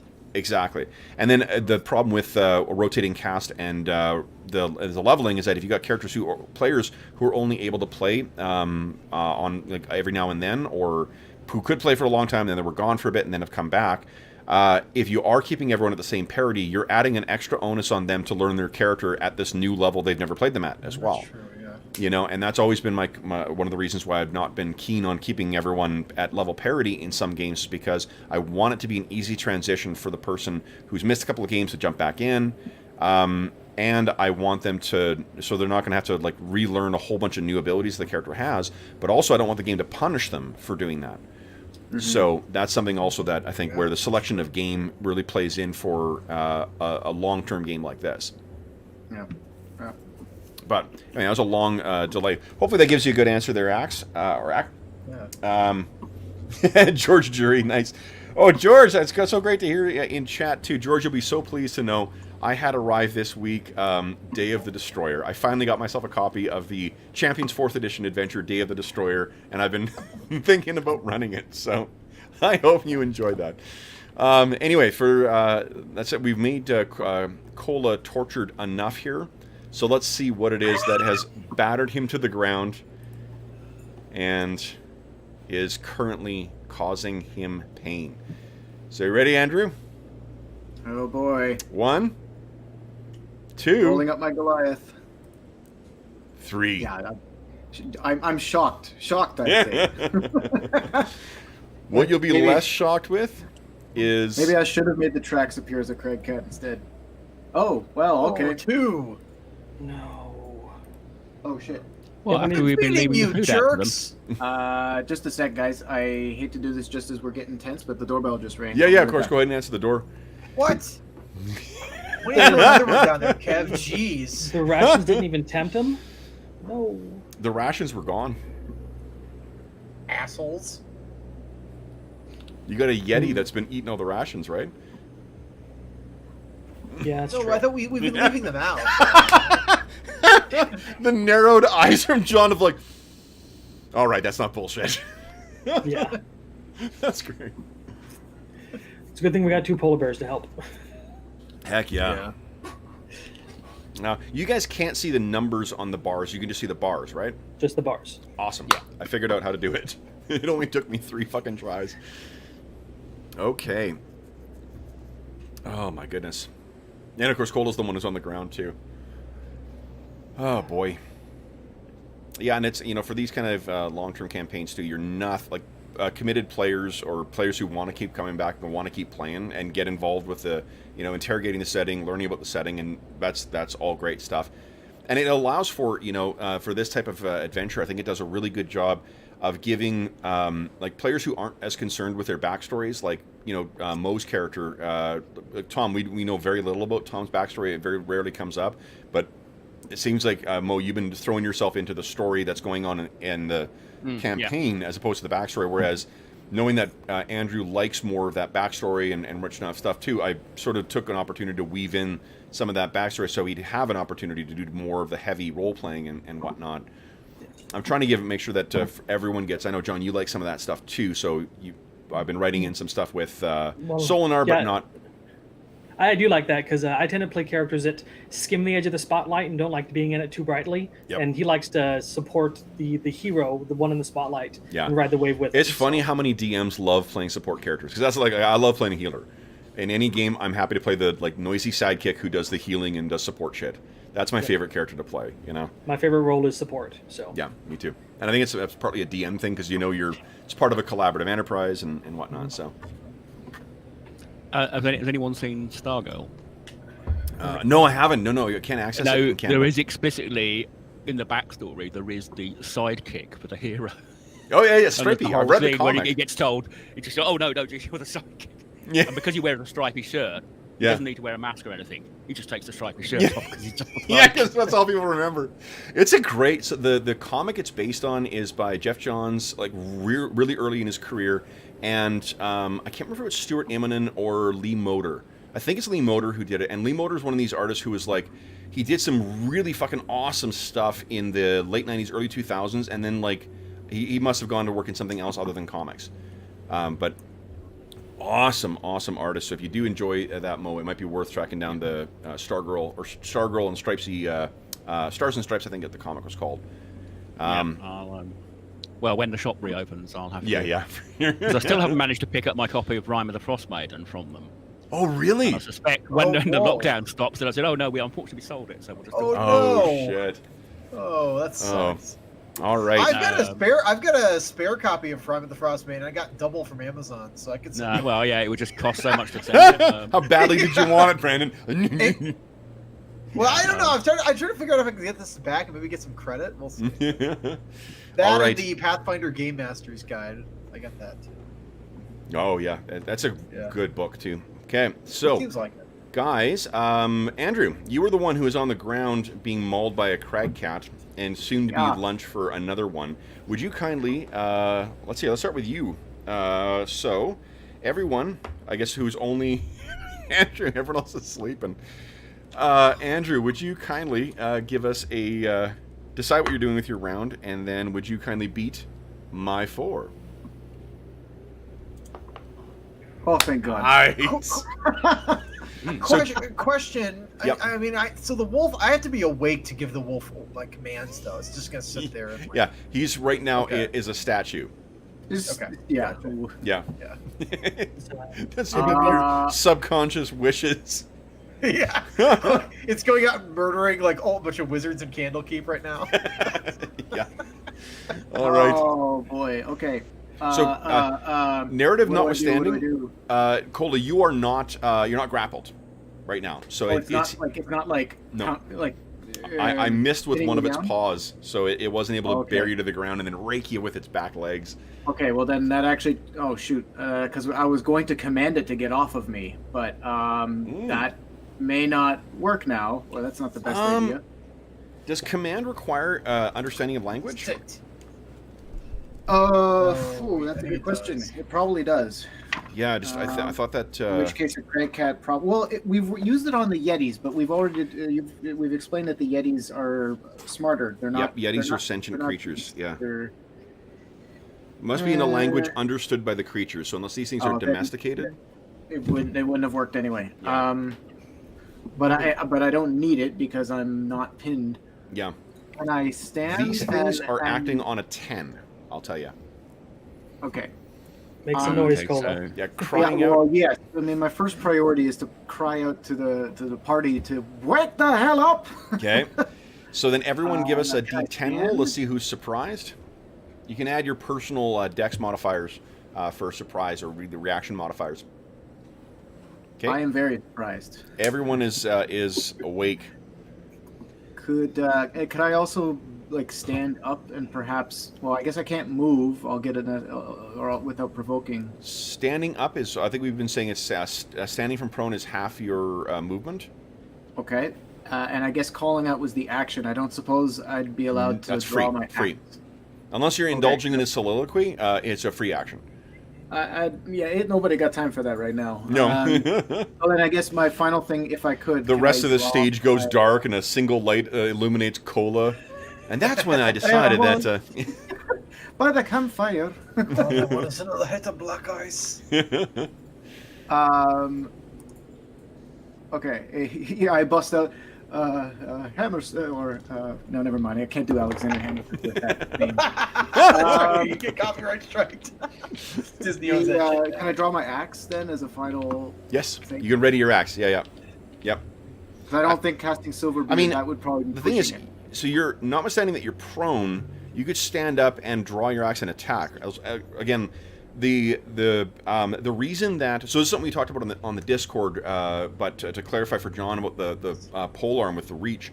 Remember, if you got a readied weapon, if it's in like a combat loop or it's in a scabbard, and then it's as part of your attack you can draw it. It's only when you need to pick it up from the ground or it's not readied like that. And the reason the pole arms do is because to pick the reach that you're using takes an action. So when you're either choking up or you're going longer, that's why like a halberd or any other kind of pole arm that has reach, that's why you actually have to spend an action readying that. Fair. Okay. Okay. So then, essentially what you're saying is the act of getting up and drawing my axe and calling out was all just kind of happened. I still have an action remaining, is what you're saying. Precisely. That's right. Yeah. I might actually play this a bit defensive and cast Silverbeard instead. Okay. That is, So what's the casting time of Silverbeard? well, that's and I realize I'm really stretching things here because I rolled and did not actually declare an action. So So if Silverbeard has a verbal component to it, then you wouldn't have been crying out, oh, that's a good right? point. Because all your time would have been spent. The guys, I'll still let them wake up though. Like it cuts both ways. If things can be alerted by the sound of you casting a verbal component spell, then they certainly can wake up to that. It's a good point, though. It is. No, it's got a verbal component. So, Yep. possibly, let's be fair, and I'll just swat at this thing with the Okay. axe. That's probably the Go right ahead. thing to do, and not continue to waste everybody's time. Okay. No bonuses to add. Boom. Oh, it's well, a I narrow will miss. try. Narrow miss. All right. So then the rest of you guys are awake this turn, or you'll be awake and be able to act next turn. Let's get some Cragcat attacks off here. So first, 2 bites, 2 big paws on Cola. Neither of those hits thanks to your armor. One of them misses you altogether. The other one hits and runs its big claws down. The bite likewise misses. Then this other one, oh, I'm in the wrong layer. Will flank you. And let's see here. Got 2 attacks. Neither of the paws hits, so you're not going to hit the the raking, and actually its bite misses as well too. So Well, I am. you are, yeah, a tough That little. was both Jeez, lucky a and- 2 and a 1, and then a 2. Fucking hell, I can't roll anything today. Clangan wants some blood. Yeah, yeah. And then let's see here. This one will attack through the tent. So Grim, you're the tasty flesh that's within there. It's attacking blind, so it's going to take -4 to hit. What's your current AC? No dex. 10. 10? Okay. Oh God. Yeah. Then that first one for sure hits. You take. So you're definitely awake now. 4 points of damage. If you've got armor, the armor spell active, remember that has a DR of 1. No. And then fortunately the bite misses. So this tears through the tent and misses you once, tags you a second time, and then that big maw comes through. And let's remember as well what this. Oh, we need to have some Music. Yeah. There we go. And this is the old crag cat. And out. Yeah, here we go. Looks like. It's like a much, and size-wise, picture like a white lynx that's the size of like a Bengal tiger. All right, guys, that is the end of round 1. We're on to round 2. Everyone is awake now. Andrew, you are still kicking my ass with initiative, so everyone decide what you want to do with your round. Kindly. To withdraw from somebody, I need to spend a whole action doing that, right? Yes, that's it. Yep, that's your movement. If you And mean that like would the just be withdraw my action, normal- it's My 1/3. withdrawal would be part of my normal movement, like. If you're withdrawing, hold on, guys. If you're withdrawing, you only have access to 1/3 of your move. So, and if you're prone, I don't think you can crawl withdraw. So you can stand, or you can, and then next round you can try and withdraw, and you can stand and go on full defense, or you can crawl away and run the risk of an attack of opportunity. Well, it can't see you, so it won't get an attack of opportunity. Okay. So if you just want to crawl away, So if so as long as it doesn't get attack of opportunity, I can just get up and walk away. correct, yeah. In which case, half of your move would be standing, so you'd have 4 squares you could use. Sorry, Mo, what was your question? Yeah, you were saying what are we doing, but we haven't rolled for initiative, so I can't tell you the numbers. No, but you got. What I'm saying is, as always, 130 sessions. Decide what you're doing. Yeah. Then, Andrew, beat my 4, please. Happily, hopefully. Nope. Oh. Never So mind. I'm acting on a 10, guys.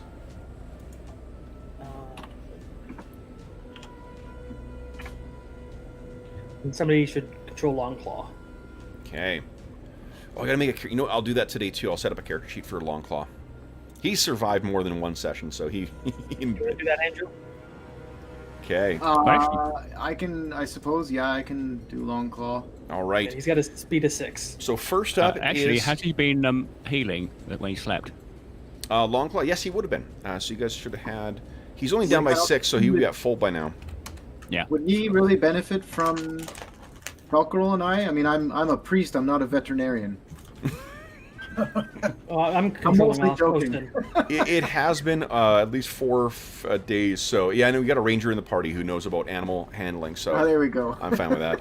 I do have the healing proficiency, so I could have been doing it. Yeah, Yeah, oh, I Okay. do too. I'm not. that's a I don't good know point. I mean, it's physiology. I would rule that. Yeah, like the same bonus you get from having the doubling up of herbalism and healing. If you got animal handling and you've got the healing proficiency, then for sure. Yep, excellent. So you can add vet to your kit. There too, Falcarol.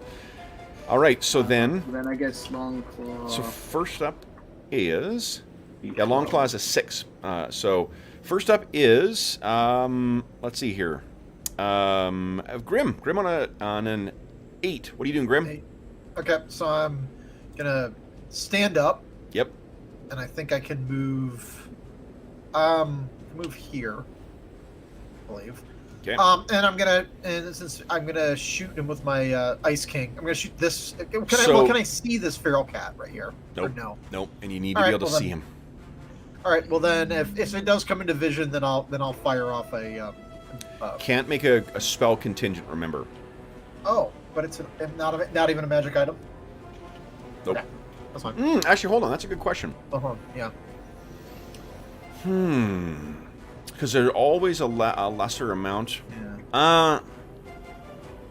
I think I would let a magic item be contingent. Yeah. Okay. Yeah. So if one of these cats or enemies comes into view, I'll shoot it with the Ice King. Okay. Yeah. Sounds good. Yep. We didn't hear from Ice King today. I don't know where he was. Okay. Yeah. All right. Then it is Thomas. What are you doing, Thomas? Right, I'm going to grab my sword and go out of the door. Okay. So you have 4 squares of movement. So, all right, so 1, 2, 3, and that would just get me outside the door, but unable to do anything else, I would assume. Well, you had to grab your sword from the ground, too. So, yeah, I would say. Yeah. All right. Then next up is, on the same turn as the Crag Cats. Cola, what do you got in mind? I say the incantation, and now I'm going to get super defensive, and Silverbeard goes up. Yeah, okay, so you won't benefit from that on their attacks, but I won't let their attacks... No, because it's the same... yeah, but I won't let their attacks actually spoil your spell. Okay. Oh, right, shoot. Yeah, because it's simultaneous. It's only if they act before you that it'll screw it up. How many actions to put the mask on, by the way? To put the mask on is probably a standard action as well. Because it's not just a matter of like slapping it on your face, you'd have to secure it on. Okay, in that case I will just stand up, put the mask on, pull out the sword, so I'll just literally... No. Your sword is on the ground. You're not sleeping with your scabbard on you. So you're either doing the... Remember, each of those is individual actions. You can't do all of that in one turn. So you putting the mask on, or you collecting your sword? I'll put the mask on to start with. Okay, great. Then... Kevin, just a quick thing while we're still on my initiative order. I'm assuming that I'm really in the best, physically speaking, I'm in the least bad situation that I can be right now, right? If I were to try to move even 5 feet to reduce this to 1 Crag Cat, I'm going to provoke opportunity attacks from the others, right? No, opportunity attacks from the 1 is when you leave contact. Right, but I would trigger it from this guy if I tried to, and this guy if I tried to move over here. Yep, that's right. Yeah, okay, I guess I'm just where I am. Okay. All right, so you cast... guys, hurry up. Here we go. So first, Crag Cat, 7 and a 2. Good lord. And the bite, 19. There it is. All right, so you take 7 points of damage from a bite. Does DR apply? DR does apply against these guys, yeah. And then you were hit again. That is 4 points of damage. DR will apply. And then the bite is a nat 1. Good lord. Dice are on your side today, guys. Maybe I may have spoken too soon. 2 claw paws just hit from that one behind you. You take 3 points of damage and 3 points of damage. And then it means it gets to rake you.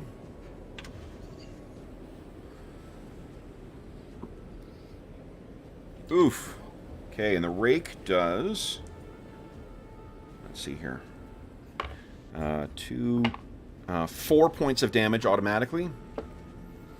Automatically, does that mean with or without DR? With DR. You still get to apply DR. Oh, and it bites you. That one behind... You were too focused on defending against the ones in front of you. The one behind you got both paws hit, the rake hit, and then it bit you as well for 4 points of damage. DR will apply. Yay. Okay. Thank goodness for DR, because, guys, I'd be dead right now. Then, Grim, you can go ahead and get one of those spells off, because it's going to push its way in. Yes, blinded, please. Blinded. I know. I'm still on the ground.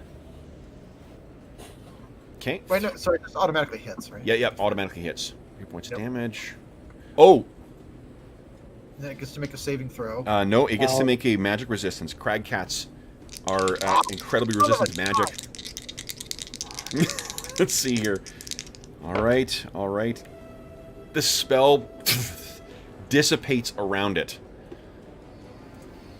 So it's pushed itself in, and then let's make its attacks here. 1 on Grim. That is a miss. Falcor, what's your AC right now?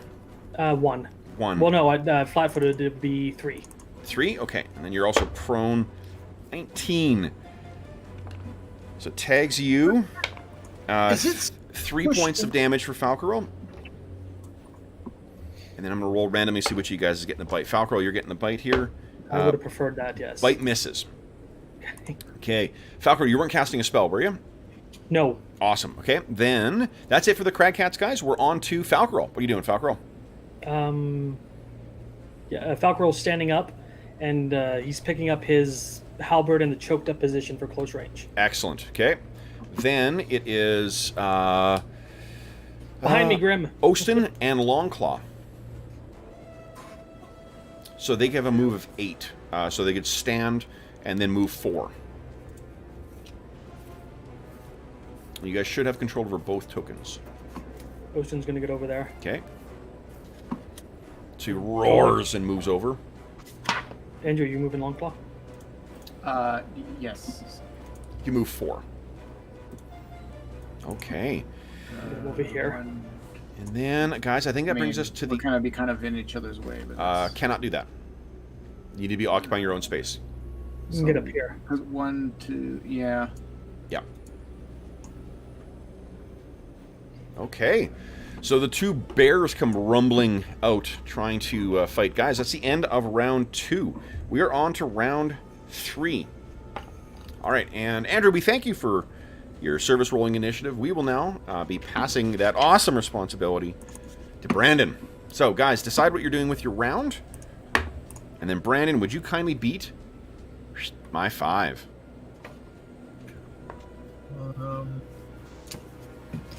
No, I will not. Whoa. I am on an 11. Ain't good for two-handed fighting style. Oh, yeah, right, because it reduces the speed of it, yeah. That's cool. You're the first person using a polearm in either of our games. I was intending to do a quarterstaff with a speed of 1, but, you know... That's not true. Got a halberd. Chael uses a long spear. Oh, okay. Yeah. I think we used it last weekend, I think. Oh, right, no, it's the first character, though, to be using it. Oh. Yeah, but I'm wrong about also. So clearly, wrong on 2 counts. Alrighty. So we need 2 more of you guys going. Oh. Forgot one more. Sorry, I'm trying to figure And- out. Well, I can't see what's going on outside, so the wolf's not going to be of use anyway. Yeah. You Okay. probably heard Polo going, holy shit! Yeah, but I can't tell it where to attack or what to attack. Like I don't know what's. So Yeah. Never mind. Fix his tent again. I don't even know. I gotta. I'm almost willing to risk it. Okay. But I need to know if this is. If it's a cure spell, it's a speed of 5. No, I'm trying to figure out. Come on, where is it? Casting time 6. What are you looking for? Meld into stone. Oh, It's not gonna be if you're using a ring, it's a magic item, so it has the speed of the magic item, not the spell that you're using within. Speed of 3. Oh, okay. Yep. Yeah, using Oh, but that's also kind of risky. I could do that, and presumably, but the stone can still be damaged and destroyed, and then I die. Not the best security measure right now. Okay, then I really don't have much here, so I guess the 6 is our initiative. yes. Okay, and Longclaw would also be same. Okay. Then, guys, first up we have Grim on a 7. What are you doing, Grim? Okay, so I'm gonna have to take a step. I can take a step back and for my third of my movement, right? Right, but step withdraw. doesn't have the same meaning as it does in like 3rd edition Pathfinder, whatever. If you're withdrawing and you're not taking attack of opportunity, that is your action. That's my action. All Yep. right, that's what I'll do. Okay. Then next is Thomas on a 9. What are you doing? I'm going to grab my sword up. Has that crag cat come into the tent now? Yeah, it's pushed its head into the tent, or for the front of its body at least. Okay, so then I'll move up. And have I got enough left to hit it? You're readying your sword. You got your badass mask on now. You got your sword ready. Yep. Okay. Then it is Falcarol on a 10. What are you doing? jab as quickly as I can with this choked up halberd. A large-sized creature as well, too, if you hit. So let's see here. Go ahead. Am I gonna? Whoa, hit solid this hit. thing? Yeah. Yes. Yeah. Go ahead and roll Should have damage. took the meat. Holy smokes. Big 2d6. hit. I'm rolling with that. Mm-hmm. Oop. And That then is I'm a gonna solid hit. Step here and say, flank it, Tom. Okay. Then it is... well, I'm on an 11 with them, so I guess it's them. All right, so you're the one who hit Falcro. You definitely have its attention. That is a I miss. would like its attention. Miss with its bite, and one of its claws hits you, though. You take 5 points of damage from the claw. Full DR will apply. And then I'd say it 1,000 times. I love my armor. Yeah. All right. So then Cola, we've got one nat 20. So one of the claws hits you. You take only 2 points of damage. Doesn't get through DR. Oh, well then, okay. Hits with its I'm bite lucky. 2, though. Let's see if its bite gets through. 7 points of damage from its bite. Full DR applies. The one next to there hits with one claw as well. That is another 4 points of damage. Full DR applies. And Guys. 19. The bite hits as well. 3 points of damage. Full DR will apply. And the one behind you, fortunately, is going to try and batter Longclaw instead. And Longclaw takes full damage from this thing. Kevin Austin? is a gracious DM. So it makes sense. Longclaw comes roaring around. He's bigger. You mean Ostin, right? Ostin, sorry, Ostin, forgive me. yeah. Yeah, I see his. I've got Longclaw's name holding over it. So, okay, so Longclaw or Ostin takes full AC damage from this. AC of 2. What AC of 2? Yeah, so it's 2 points of damage from one of the claws. One of the claws misses, and oh wait. Okay, I was confusing the movement with Thaco. I'm like, that seems really low. Okay, so then that is a misses with the bite as well too. So Longclaw only takes that damage, and it's not reduced. He takes full damage. All right. Okay. Guys, then it is, speaking of Ostin and Longclaw get to go next. Andy, Ostin's going to tear this thing up. Okay. Well, and Cola. So, shit. Oh, Cola's going? Here's Cola. Oh, Cola's on 12. Let's do Cola first. Yep. I thought maybe I would attack, but I am really freaking hurting. Maybe I should risk a cure spell. You can't. Remember, AD&D, you declare... yeah, that's the reason I ask you beforehand. You declare your Oh actions. no, you're right. You're right. No. Yeah. Totally. I had a momentary lapse. That's okay. I am attacking. That's what I. What I wrote down. You have several giant cats on you. Your confusion is understood. I am attacking. I'm terrified right now. Okay. So I'm gonna just go for. Let's tag team and try to. Get the Well, one no, behind he's behind me. I'd have to spin around. That doesn't make any sense. I'm gonna go for the one. One thing we don't track in AD&D is facing. So you're totally fine. Yeah, your back could be Okay, towards then Ostin. I'm gonna let's emphasize strength and try to compound our efforts here. Okay. No bless or prayer, so Go 3. That is a solid hit. Go ahead and roll damage against a large-sized creature. does that change it? What does large? I don't does think that for an change axe, anything? no. No, okay. Well, there you go. Gnarly. Solid hit. Holy smokes. Let's roll hit points for this thing. Okay. I need one more. There we go. Alrighty. What is that? Okay. So this is a much smaller one. So let me quickly adjust this here.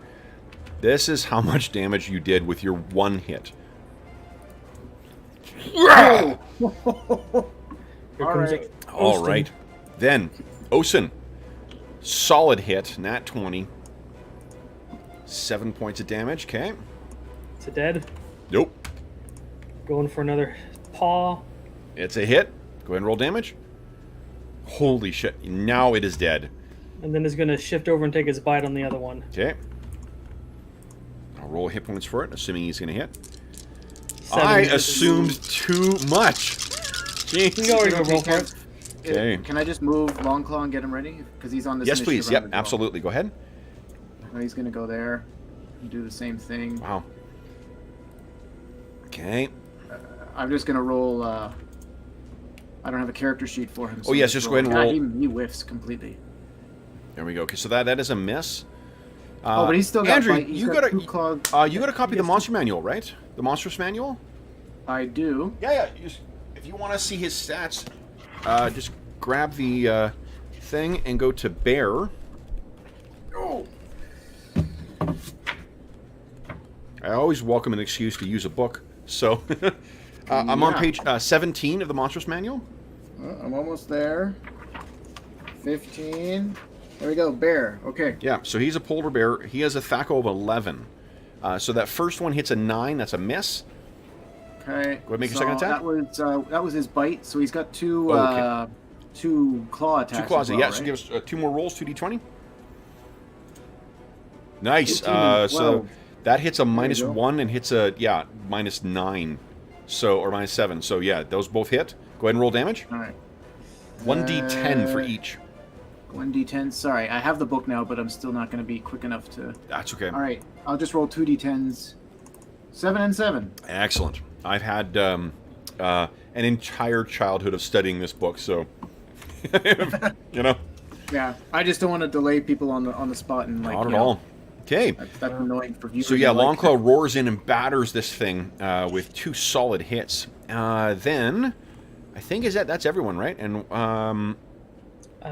next round is when it's not a favored round, but Tom next round will be able to unleash hell with his sword and mask out. So I think we're at the end of the round. Roll.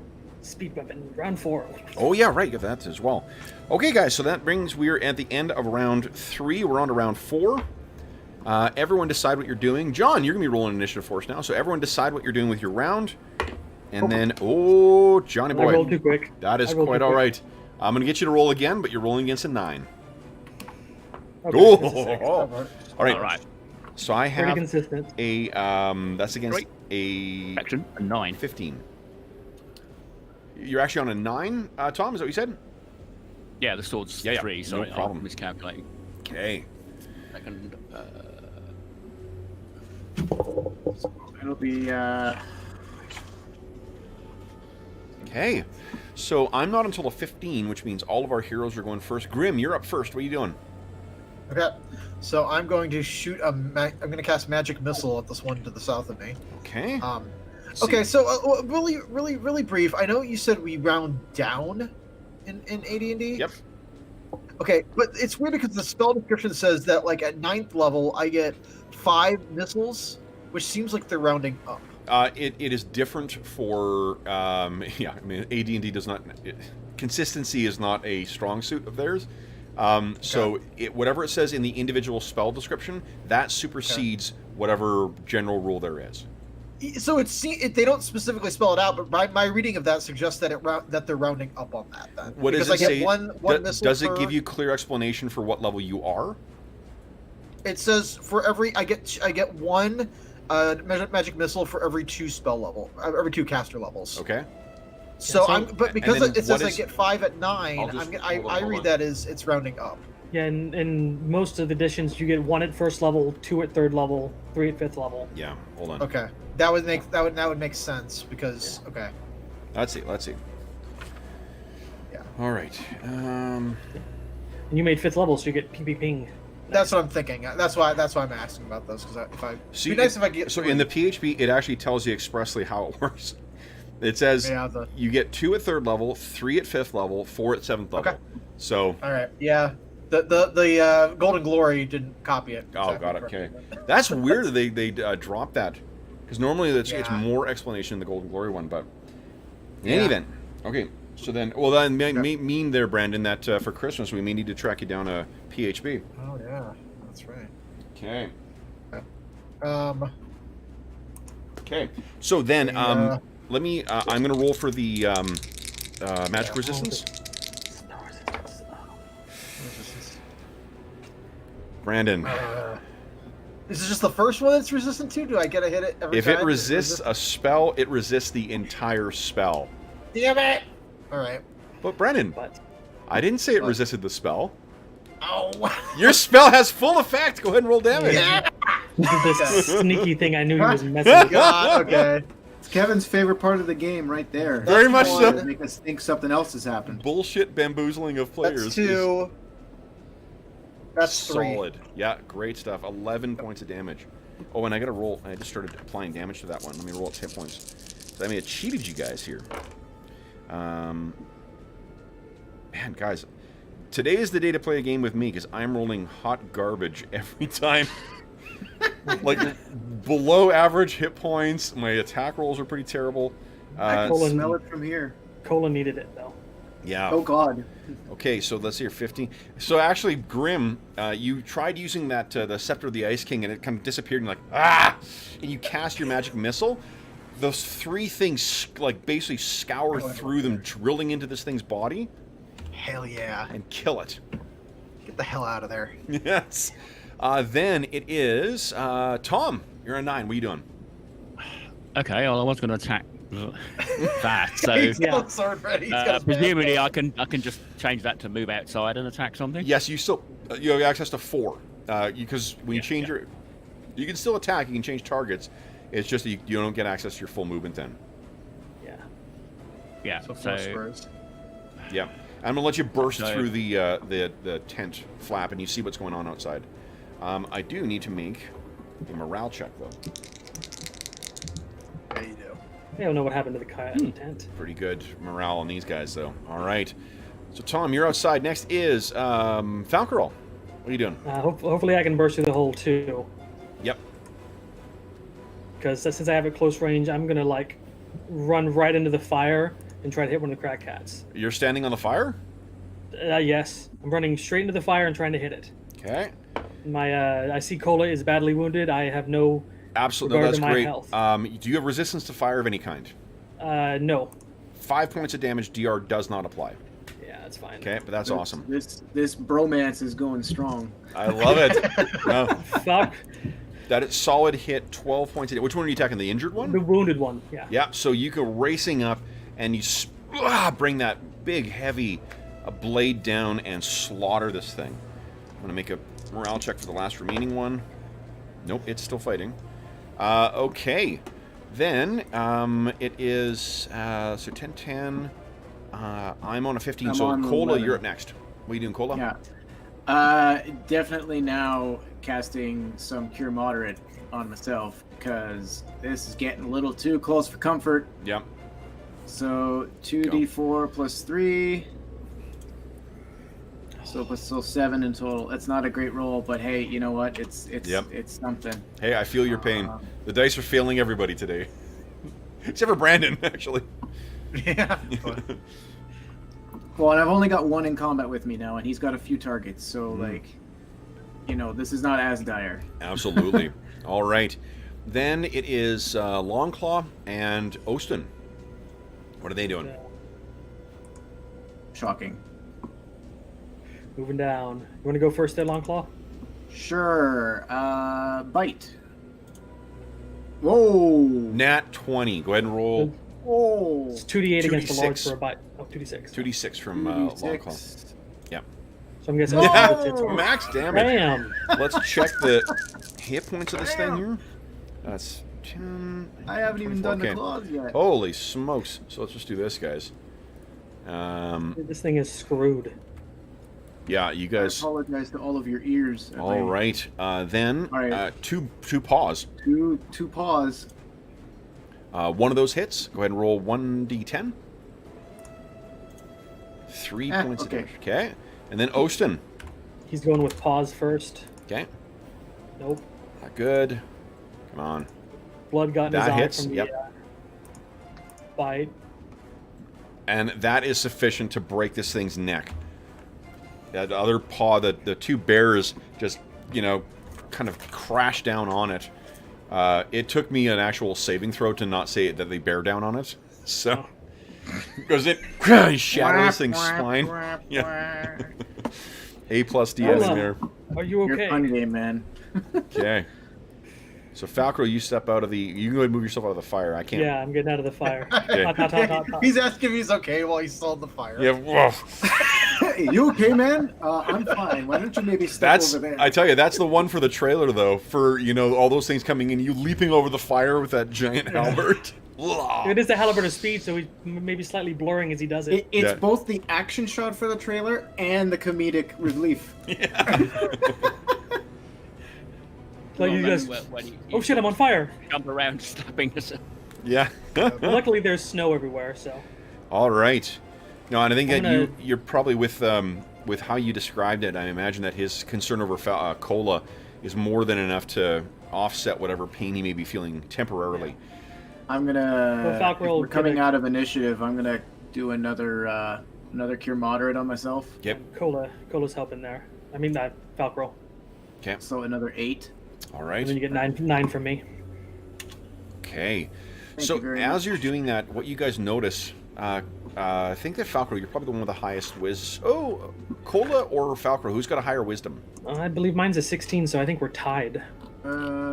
Wisdom? No, son. Oh, you're I've got wise. 18. Okay, nice. Okay, What is yours? that's from 18? his ring, 18. right? Oh yeah. So Cola, you're sitting there and you look off on the edge and you can see lurking there, sheepishly. A And baby prey cat. We're just collecting orphans. yeah, really. No, it's Yeah, Or actually maybe we're Yeah, making orphans. Ugh. your little Yeti buddy. Kind of is Okay. when they're in the firelight is twinkling in his blue eyes. Falcor, I think you notice him looking at something else, and you sort of turn your halberd at the ready, and then you see this little Yeti type lurking out there, and he sort of like finishes gobbling up the last bit of meat that you guys had left out. Okay, Falcor's making a Sharpie's decision. gonna eat and think of his stomach first. Falcor's like, that was not for you. That was for crag cats. It's gonna But now, be but rolls. now we have lots of meats. You eat crag cat. Oh yeah, these are. Cola's gonna. I'm gonna look at Austin, and I'm gonna say, now these creatures here. Just to be sure, are they sentient? They are touched by the spirits. So probably not so much with the eating them. I'm not eating them. You. The Yeti type seems not keen on eating them. Oh. I see. It tastes bad. Okay. Mm, So maybe not for food, and I probably then wouldn't want to maybe. There's a part of me because there was a lot of these.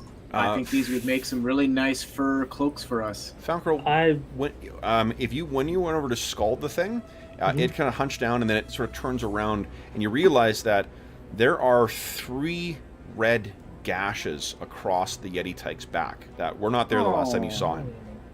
Are they? He's gonna lean in and look at him closely, like from the crag cats. It would match about the size of their paws, yeah. He's gonna whisper, say soothingly, did these things attack you while you're going for the rations?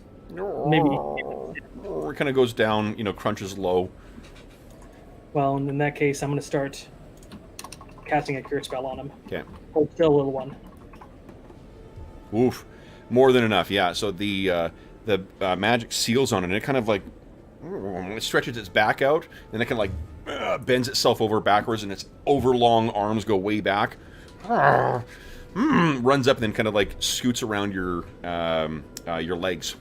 He'll smile and say, "Don't eat the meat from the rack next time. I'll give you food. Don't eat the rack meat." It kind of nods, and then it will Longclaw kind of growls low at the Yeti, and Ocean looks and kind of his big heavy polar bear head shakes back and forth, and he says, "If such a thing is to follow us, perhaps you should give it a name." And he starts lumbering over, and he and Longclaw start disposing of the crag cat carcasses. If I name it, I'll become attached to it. Falcarol, I'm pretty sure we're well beyond that point already. I'll think of something while I sleep. Think of something better than asshole, maybe.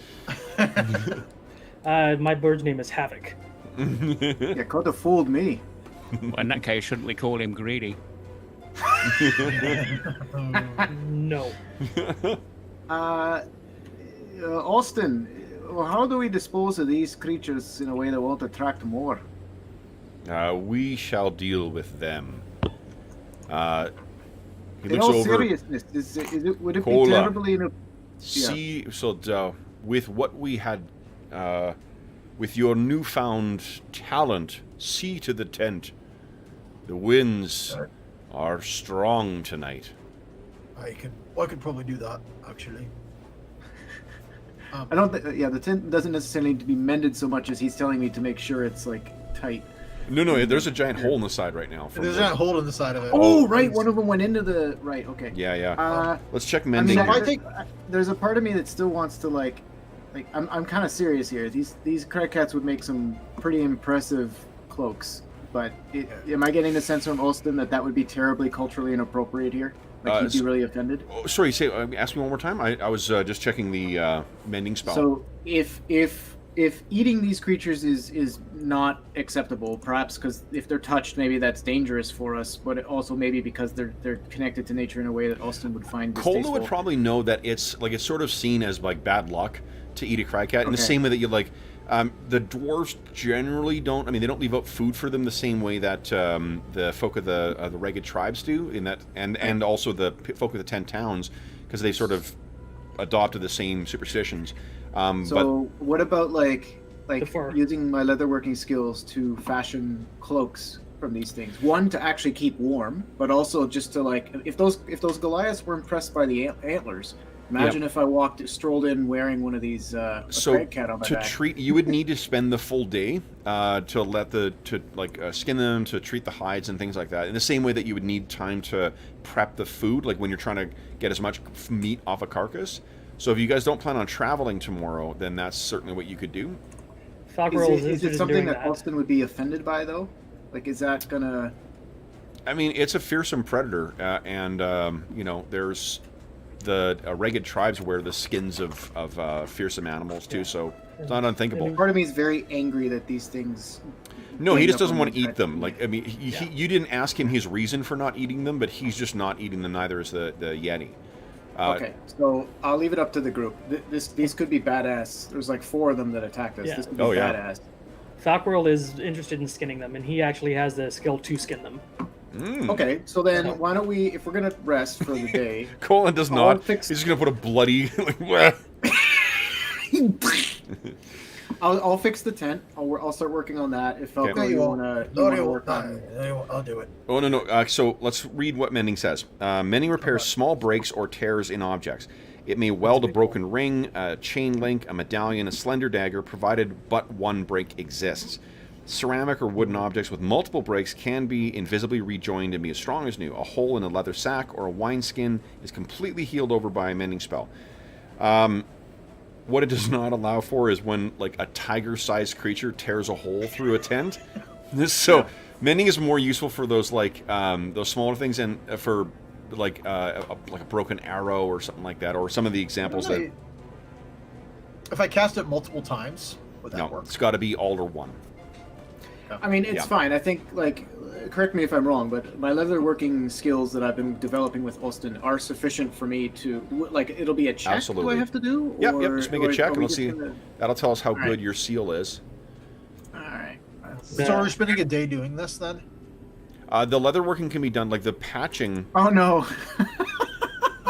We do have 4 points of astonishing fortune we haven't used. Yeah, Yes. and it's only half hour left in the session. Okay, let's try that again. Okay.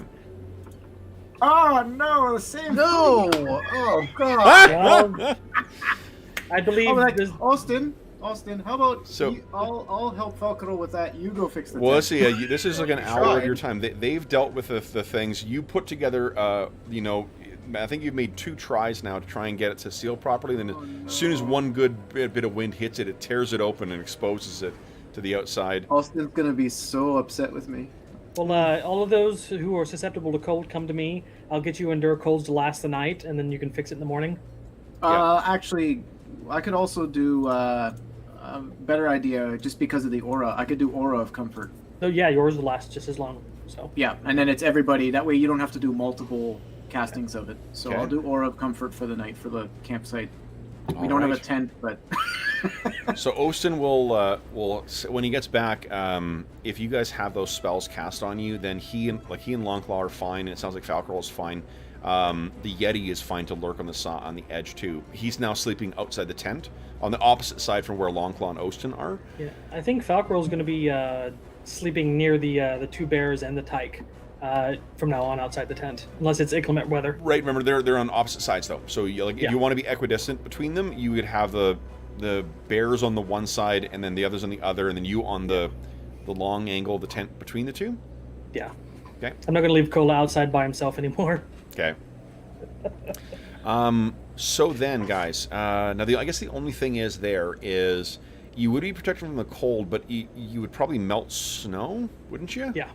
I think Kola's Aura of Comfort does something weird with the water. Okay. Oh, I'm talking about sleeping going forward, so you might be wet when you get up, Yeah. right? So let me think about that. That's not good. Yeah, you know what? Like, who gives it? That I don't think there's a. I don't think you would be able to probably dig enough of dig down to the solid surface and then put leather or something down there. So don't worry about that. You won't be soaked when you wake up in the morning. All right. So then, guys, with that taken care of, the morning comes, and let's see what the weather is going to be like for you Yes, guys. sir. So are we just gonna spend all day cutting these cats up? Oh, look at that. Snowing, but no wind. Okay. Snowing, no wind, and actually the snow doesn't look to be that bad either, from what you rolled. So are we traveling today, or are we just? Not if we're skinning things. Yeah, are we skinning things? You or should traveling? finish your closer to your fireball. Yeah, that's what I was thinking. Like if... He needs a secure environment to do that, and Longclaw. Well, looks like we've somebody's going got to repair the that tent. element spell. Secure. It's just you've got a hole in the tent, and the winds are still. Yeah. Yeah, but hold on. I think that if Longclaw does that first thing, let me roll for him. Fuck. Well, my high rolls are back, guys. So this tent is going to be in need of more repairs, but I think that with the let's see here. No, sorry guys, it's heavy snow again too. You don't have any. Create campsite doesn't help repair the tent whatsoever. No, it doesn't repair the tent. It only uses existing Grim- supplies. I'll let you log another day worth of copying over. Yeah, you'll just be sitting in the one corner, and if you're having that thing, the Endure Elements cast on you, then that'll be fine. I'll do the Endure Cold for him. Okay. So, and I'll let you guys treat all 4 skins then too. So you have 4 by tomorrow when you set out again. Yeah, You'll I'm have going to need an hour and a half to prep spells. Okay, so between that and you're not gonna hunt today at least. Just between the prepping the skins and doing that, you're good. Tom, do you want to go do the hunting today again? Well, I was thinking I'd check for wood. Well, We've got plenty of food. checking wood risks the random encounter. Remember, like if you're traveling, there's one. Also, you guys have like We got. Oh yeah. All right, no, I'm not going to go out. I'll just help guard the Okay. camp. So We got what you 8 can days of what you can firewood. do without risking is you can hunt in the morning and the evening without risking random encounters. All It's right. the things that are not part of the random routine, like the regular routine of the fire. Well, let's try that then. Okay. Okay. And in the evening, Okay. No things. Give us one more percentile roll. Because you would have, I'm wrong, like you would have had at least one chance to walk out and try and find. So no, you can't find any extra fire. This is completely, you can picture that you've been wandering around for 2 hours, 3 hours with that last one, and there's just nothing out here. I'm gonna give the Yeti Tech an extra ration today, so he leaves the stuff alone. Okay.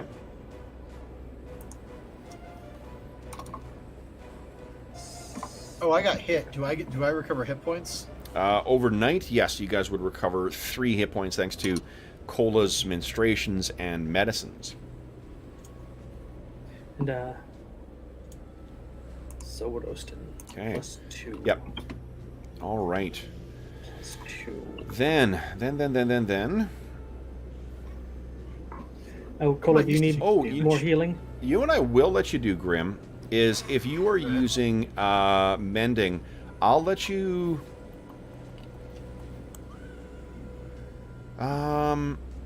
each casting of Mending will restore 1d8 hit points to your wolf.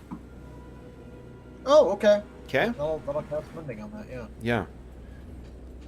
Because that won't be totally wasted. So give us a d8 roll, see how many hit points you're... D8, okay, so... Yeah, I noticed on this sheet, I think this is actually the correct number of hit points it had after that last fight, so... Yeah. I think I had more, yeah. So 6. Okay, so you have 14 hit points now. Okay. All right. Yes. Oh, yeah, perfect. Yeah, and the token updated. Awesome. All right. So then, Grim otherwise spends the rest of his day further copying Fireball into his thing, into his spellbook. Cola, what are you doing with your day? He was going to assist me, I believe, with the skins. Well, I did the tent. Oh, that's right. Well, that was last night. Oh, sorry, I went Yep. to the bathroom. Then yes, I'm gonna. Well, Falcor will probably have to do the heavy lifting in terms of the actual skinning and cleaning, but I Yep. will help him with that. You can. Why don't you give us one more leatherworking roll? 2, please. All right. See how far we can get. I don't know. I mean, I know that I need to cure these and everything too. Yep. So. Yeah. Nice. Falkor also has leather working, but, So- you know. In spite of the rocky start with Ostin's supervision, you are able to seal the tent. The tent, guys, good as new. Nice. Okay. Okay? Yeah, Falcor can take care of the, because I won't be able to do anything with the cloaks Yeah. or the furs until like they've cured anyway. Yeah. Well, I think I have leather working too, so we can go back to back making them actual Okay. cloaks too. Okay? Yeah, but they got. I mean, they just got to dry out and stuff. Is my point. Yeah. Anyway. All right. I'm gonna leave the hands and part of the head intact and just take it down below the jaw. Sure. So Yes. Okay. I want to be able to tell what this is. All right. That's the whole point. So then, guys, at the end of the hides will be secured by the end of the day, or be ready by the end of the day. There is not. You guys aren't near a river, are you? Let's take a look at the. no, we're about a day's journey. Oh yeah, right. So you're not. It won't be. Osen won't be fishing to help supplement the food. Yeah, All I'm right. gonna prepare a new spell in the morning that I haven't prepared before. Okay. It's So called Pass Without a. For today, Sorry. can you cross off 1 firewood ration, one, Yes. and then 6 food rations plus whatever's fed to the Yeti? I did that. Unless does any crackhead come and get the meat? Well, I mean, someone got the meat last night, but it appears that it may have been. Well, I mean, then because we're doing a day of rest that night. Well, that I'll tell you. It's if something happens tonight. Okay. Yeah. So, then this evening, you guys. So Grim finishes up his work in the now secured tent. You finish up with your task of preparing the hides, and then evening comes. The clear skies allow you to clearly see the shimmering green aurora borealis. Once again, Auril's manifestation looks down upon you. Let's see what your day is going to be like tomorrow, because nothing else happens tonight. I take it I could take the mask off, okay? Oh man, it's You can so take windy. which? The mask. Yes, there is no cursing to the mask. Yeah. Yeah. Ah! Just double checking. Yeah. No, it's oh my god. Oh, and you're in like right at the end of a valley too. Holy smokes. Yeah. So, I think you guys oh man, this is going to be potentially dangerous. Rough. Yeah. Yeah.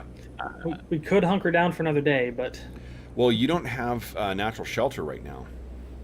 You would have to find natural shelter. So I think that this picks up in the middle of the night and kind of comes upon you suddenly. Let's see. So it's heavy snow. It's a blizzard, guys. Like it's hurricane force winds that are coming in. Guys, it's almost Could as I- if something is trying to prevent this stuff from happening. yeah, they're pissed off about the crack cats. I could. Yeah.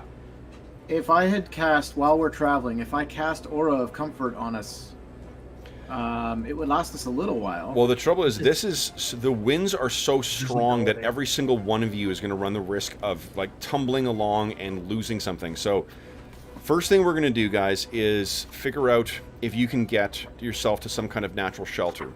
So, who wants to take the responsibility for that? Well, I rolled for the wind. I might as well, right? Yep. Okay. Does any of my skills come into play? Shit. No, then need astonishing fortune. You cannot astonishing fortune that. That is not an action that you took. So, what happens, guys? In the middle of the night, the winds start picking up, and they just get it worse and worse and worse. That wind, that biting wind coming down from the rugged glaciers, seems to be turning its full force in your attention. So this is, let's see here, how far into your... It'll be closer to the morning, so it'll only be about 2 hours off from dawn. But, like, the tent is going to collapse in a second. It's flapping back and forth so fiercely that it wakes every single one of you up. It's only due to fast thinking of whoever was on watch that you secure those hides. But, guys, you need to find shelter, because you can see coming down the... those of you with dark vision can see... like a blackness is crawling over the Aurora Borealis, concealing the sky, and it is a storm front that is coming in that is going to kick the bejesus out of you guys. Now, first thing I need... Well, you guys tell me, we're not going to drop into the effects of the immediate effects of the wind just yet. What do we see around camp? What are you guys doing? Well, I think we're hurriedly trying to pack up the tent and everything before the storm hits. Yeah. Or at least some of us are, and then maybe some of us are quickly trying to find a...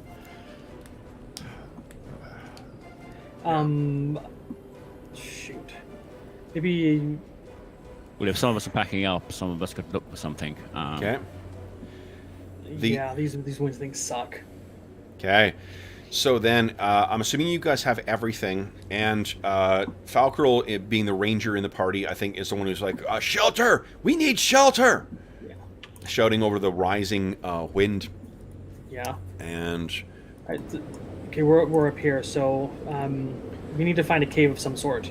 So maybe head towards the mountain. Or even a break of some kind. From that wind Yeah. down just a scooch here. Mm. All right, so as... These are glacial valleys, so maybe there's a cave in the side of the valley. Yeah, like the chance of finding something is pretty good in a...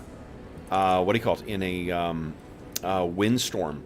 Or in these circumstances, but unfortunately, the first little bit, you just don't find anything. So here's what I need from you guys. First, I need each of you to make a strength check for me, please. Okay. I should have cast strength. Actually, I could, maybe. That's a pass. At Oh, 20. no. Oh, shit, Tom. Astonishing fortune. Yes, these you can spend Astonishing Fortune on.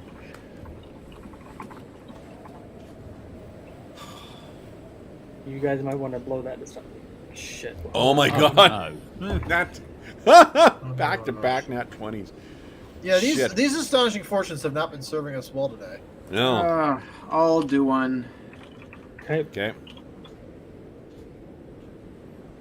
Come on. Okay. Everybody who failed, give me a 1d6 roll. Did not fail. Awesome. I think it's only Tom. So Tom, Yeah. you take 3 points of damage. DR won't help with that. You were knocked over at one point, and you know it's a skin knee or something like that. Now, what I also need, because you guys you haven't found shelter, I need you to pick the lightest thing in your inventory, and that has blown away. Okay. Halberd is the heaviest thing other than my armor, so it's not going anywhere. If you start with the heaviest and working your way down, that might be a long list. You're gonna start with the lightest. So I'll leave it to you guys to figure out what that is. Often, what we've seen in Night Below when you guys have been caught in the open is it's like arrows.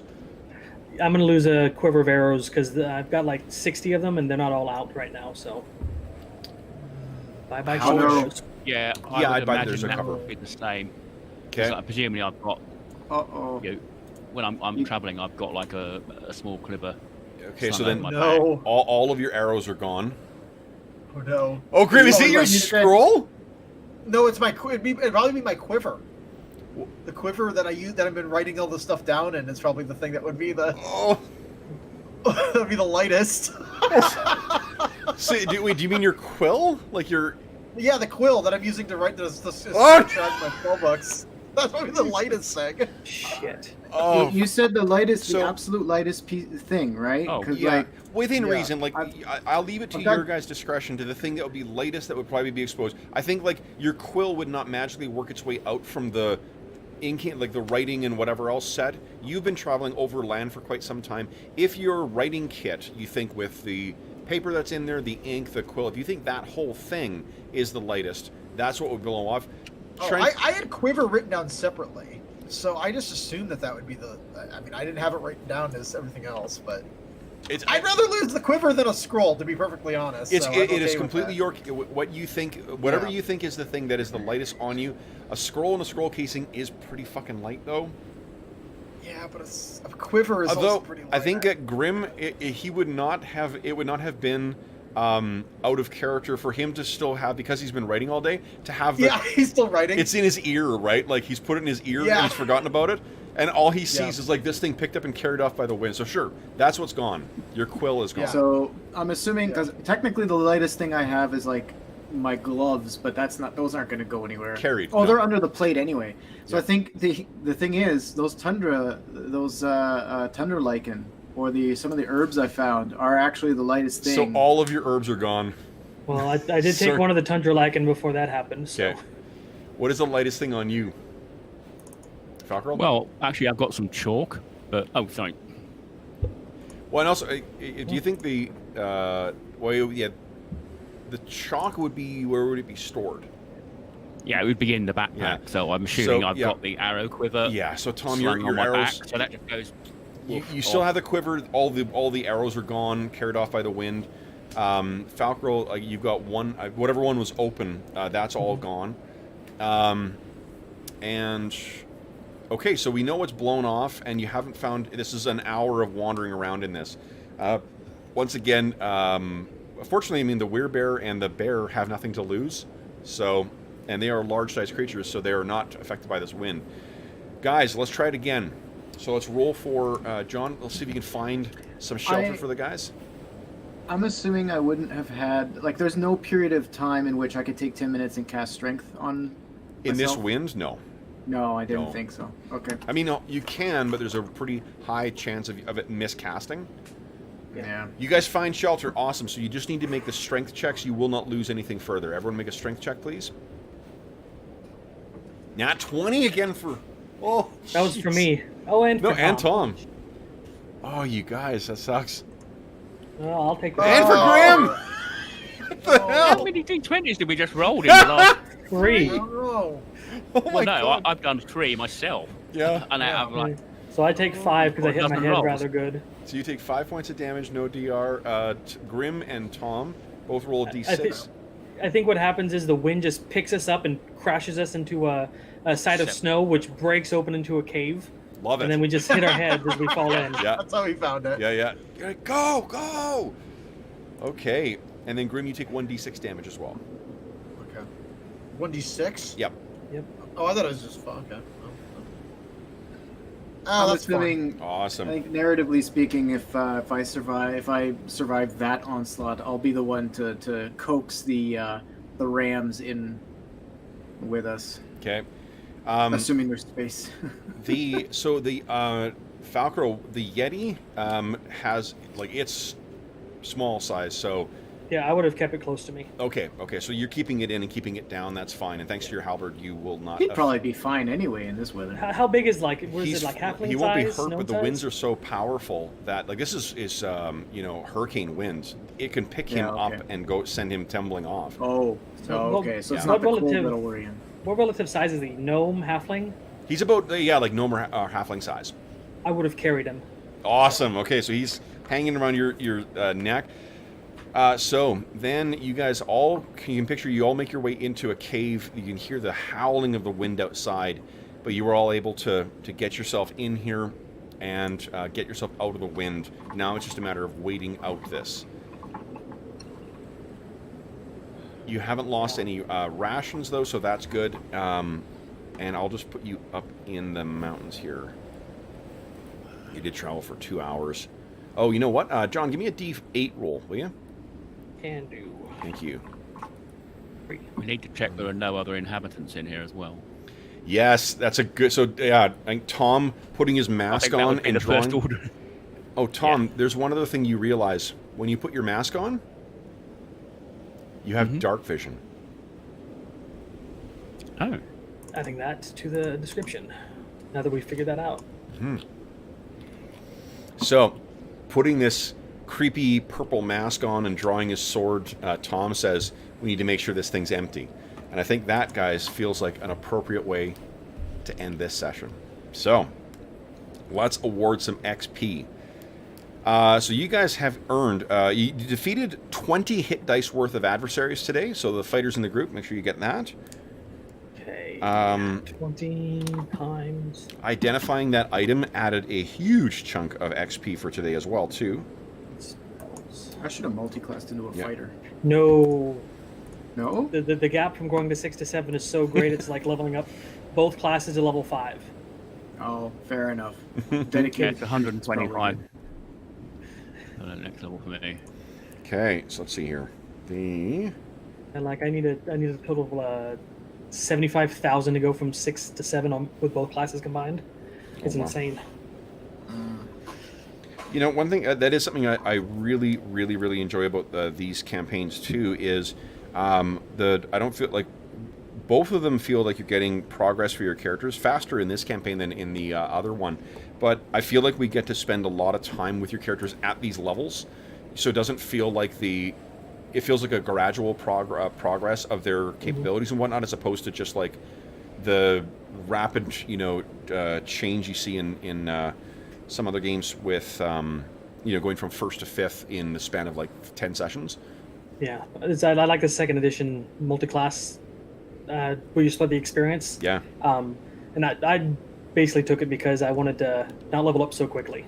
Awesome. Well, it makes for really interesting characters too. Like having that bigger toolkit of stuff you can do is pretty cool.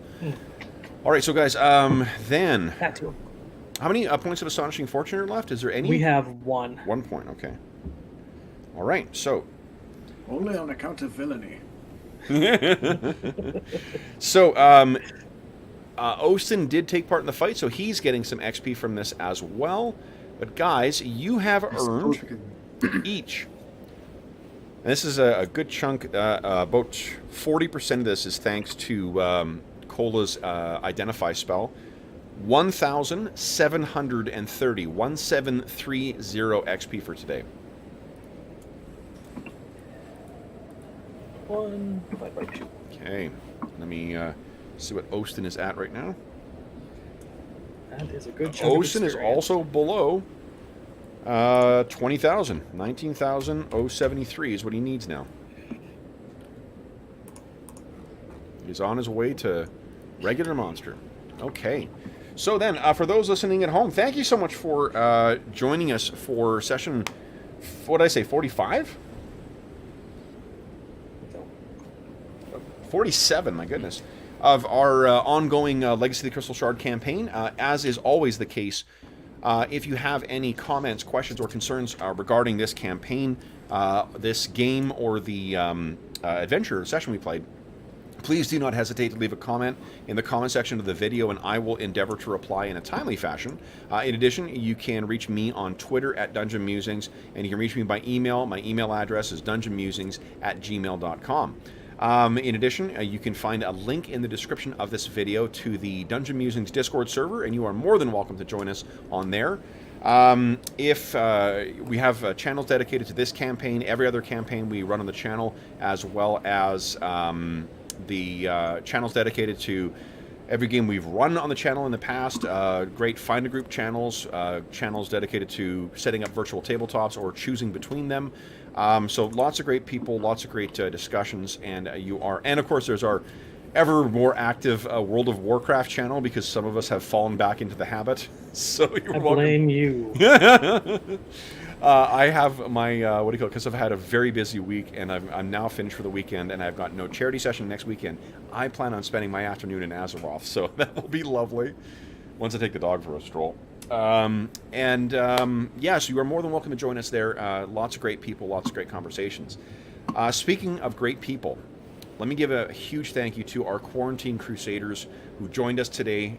So John, Mo, Andrew, and Brandon, thank you so much for playing today, guys. I know I say this at the end of every session 130 times, but I really, really mean it every time. What we talked about at the midpoint there about how the campaigns really are nothing without the players. Guys, it has been an utter pleasure to play with you this long. I look forward to playing with you. Hopefully the quarantine will not last for continued time, but I look forward to playing with you for many, many weeks and months and years to come. So thank you, guys. Thank you. Dan, Thank you. for those Cheers. listening at home, thank you once again. Thank you so much for joining us. If you are joining us in the midst of the current pandemic, I do hope this finds you healthy, safe, and weathering the current crisis as well as can be expected. I hope that we've given you a couple of hours to take your mind off of the troubles of our world and think of the troubles that our heroes keep getting themselves into. And until we see you again, happy gaming.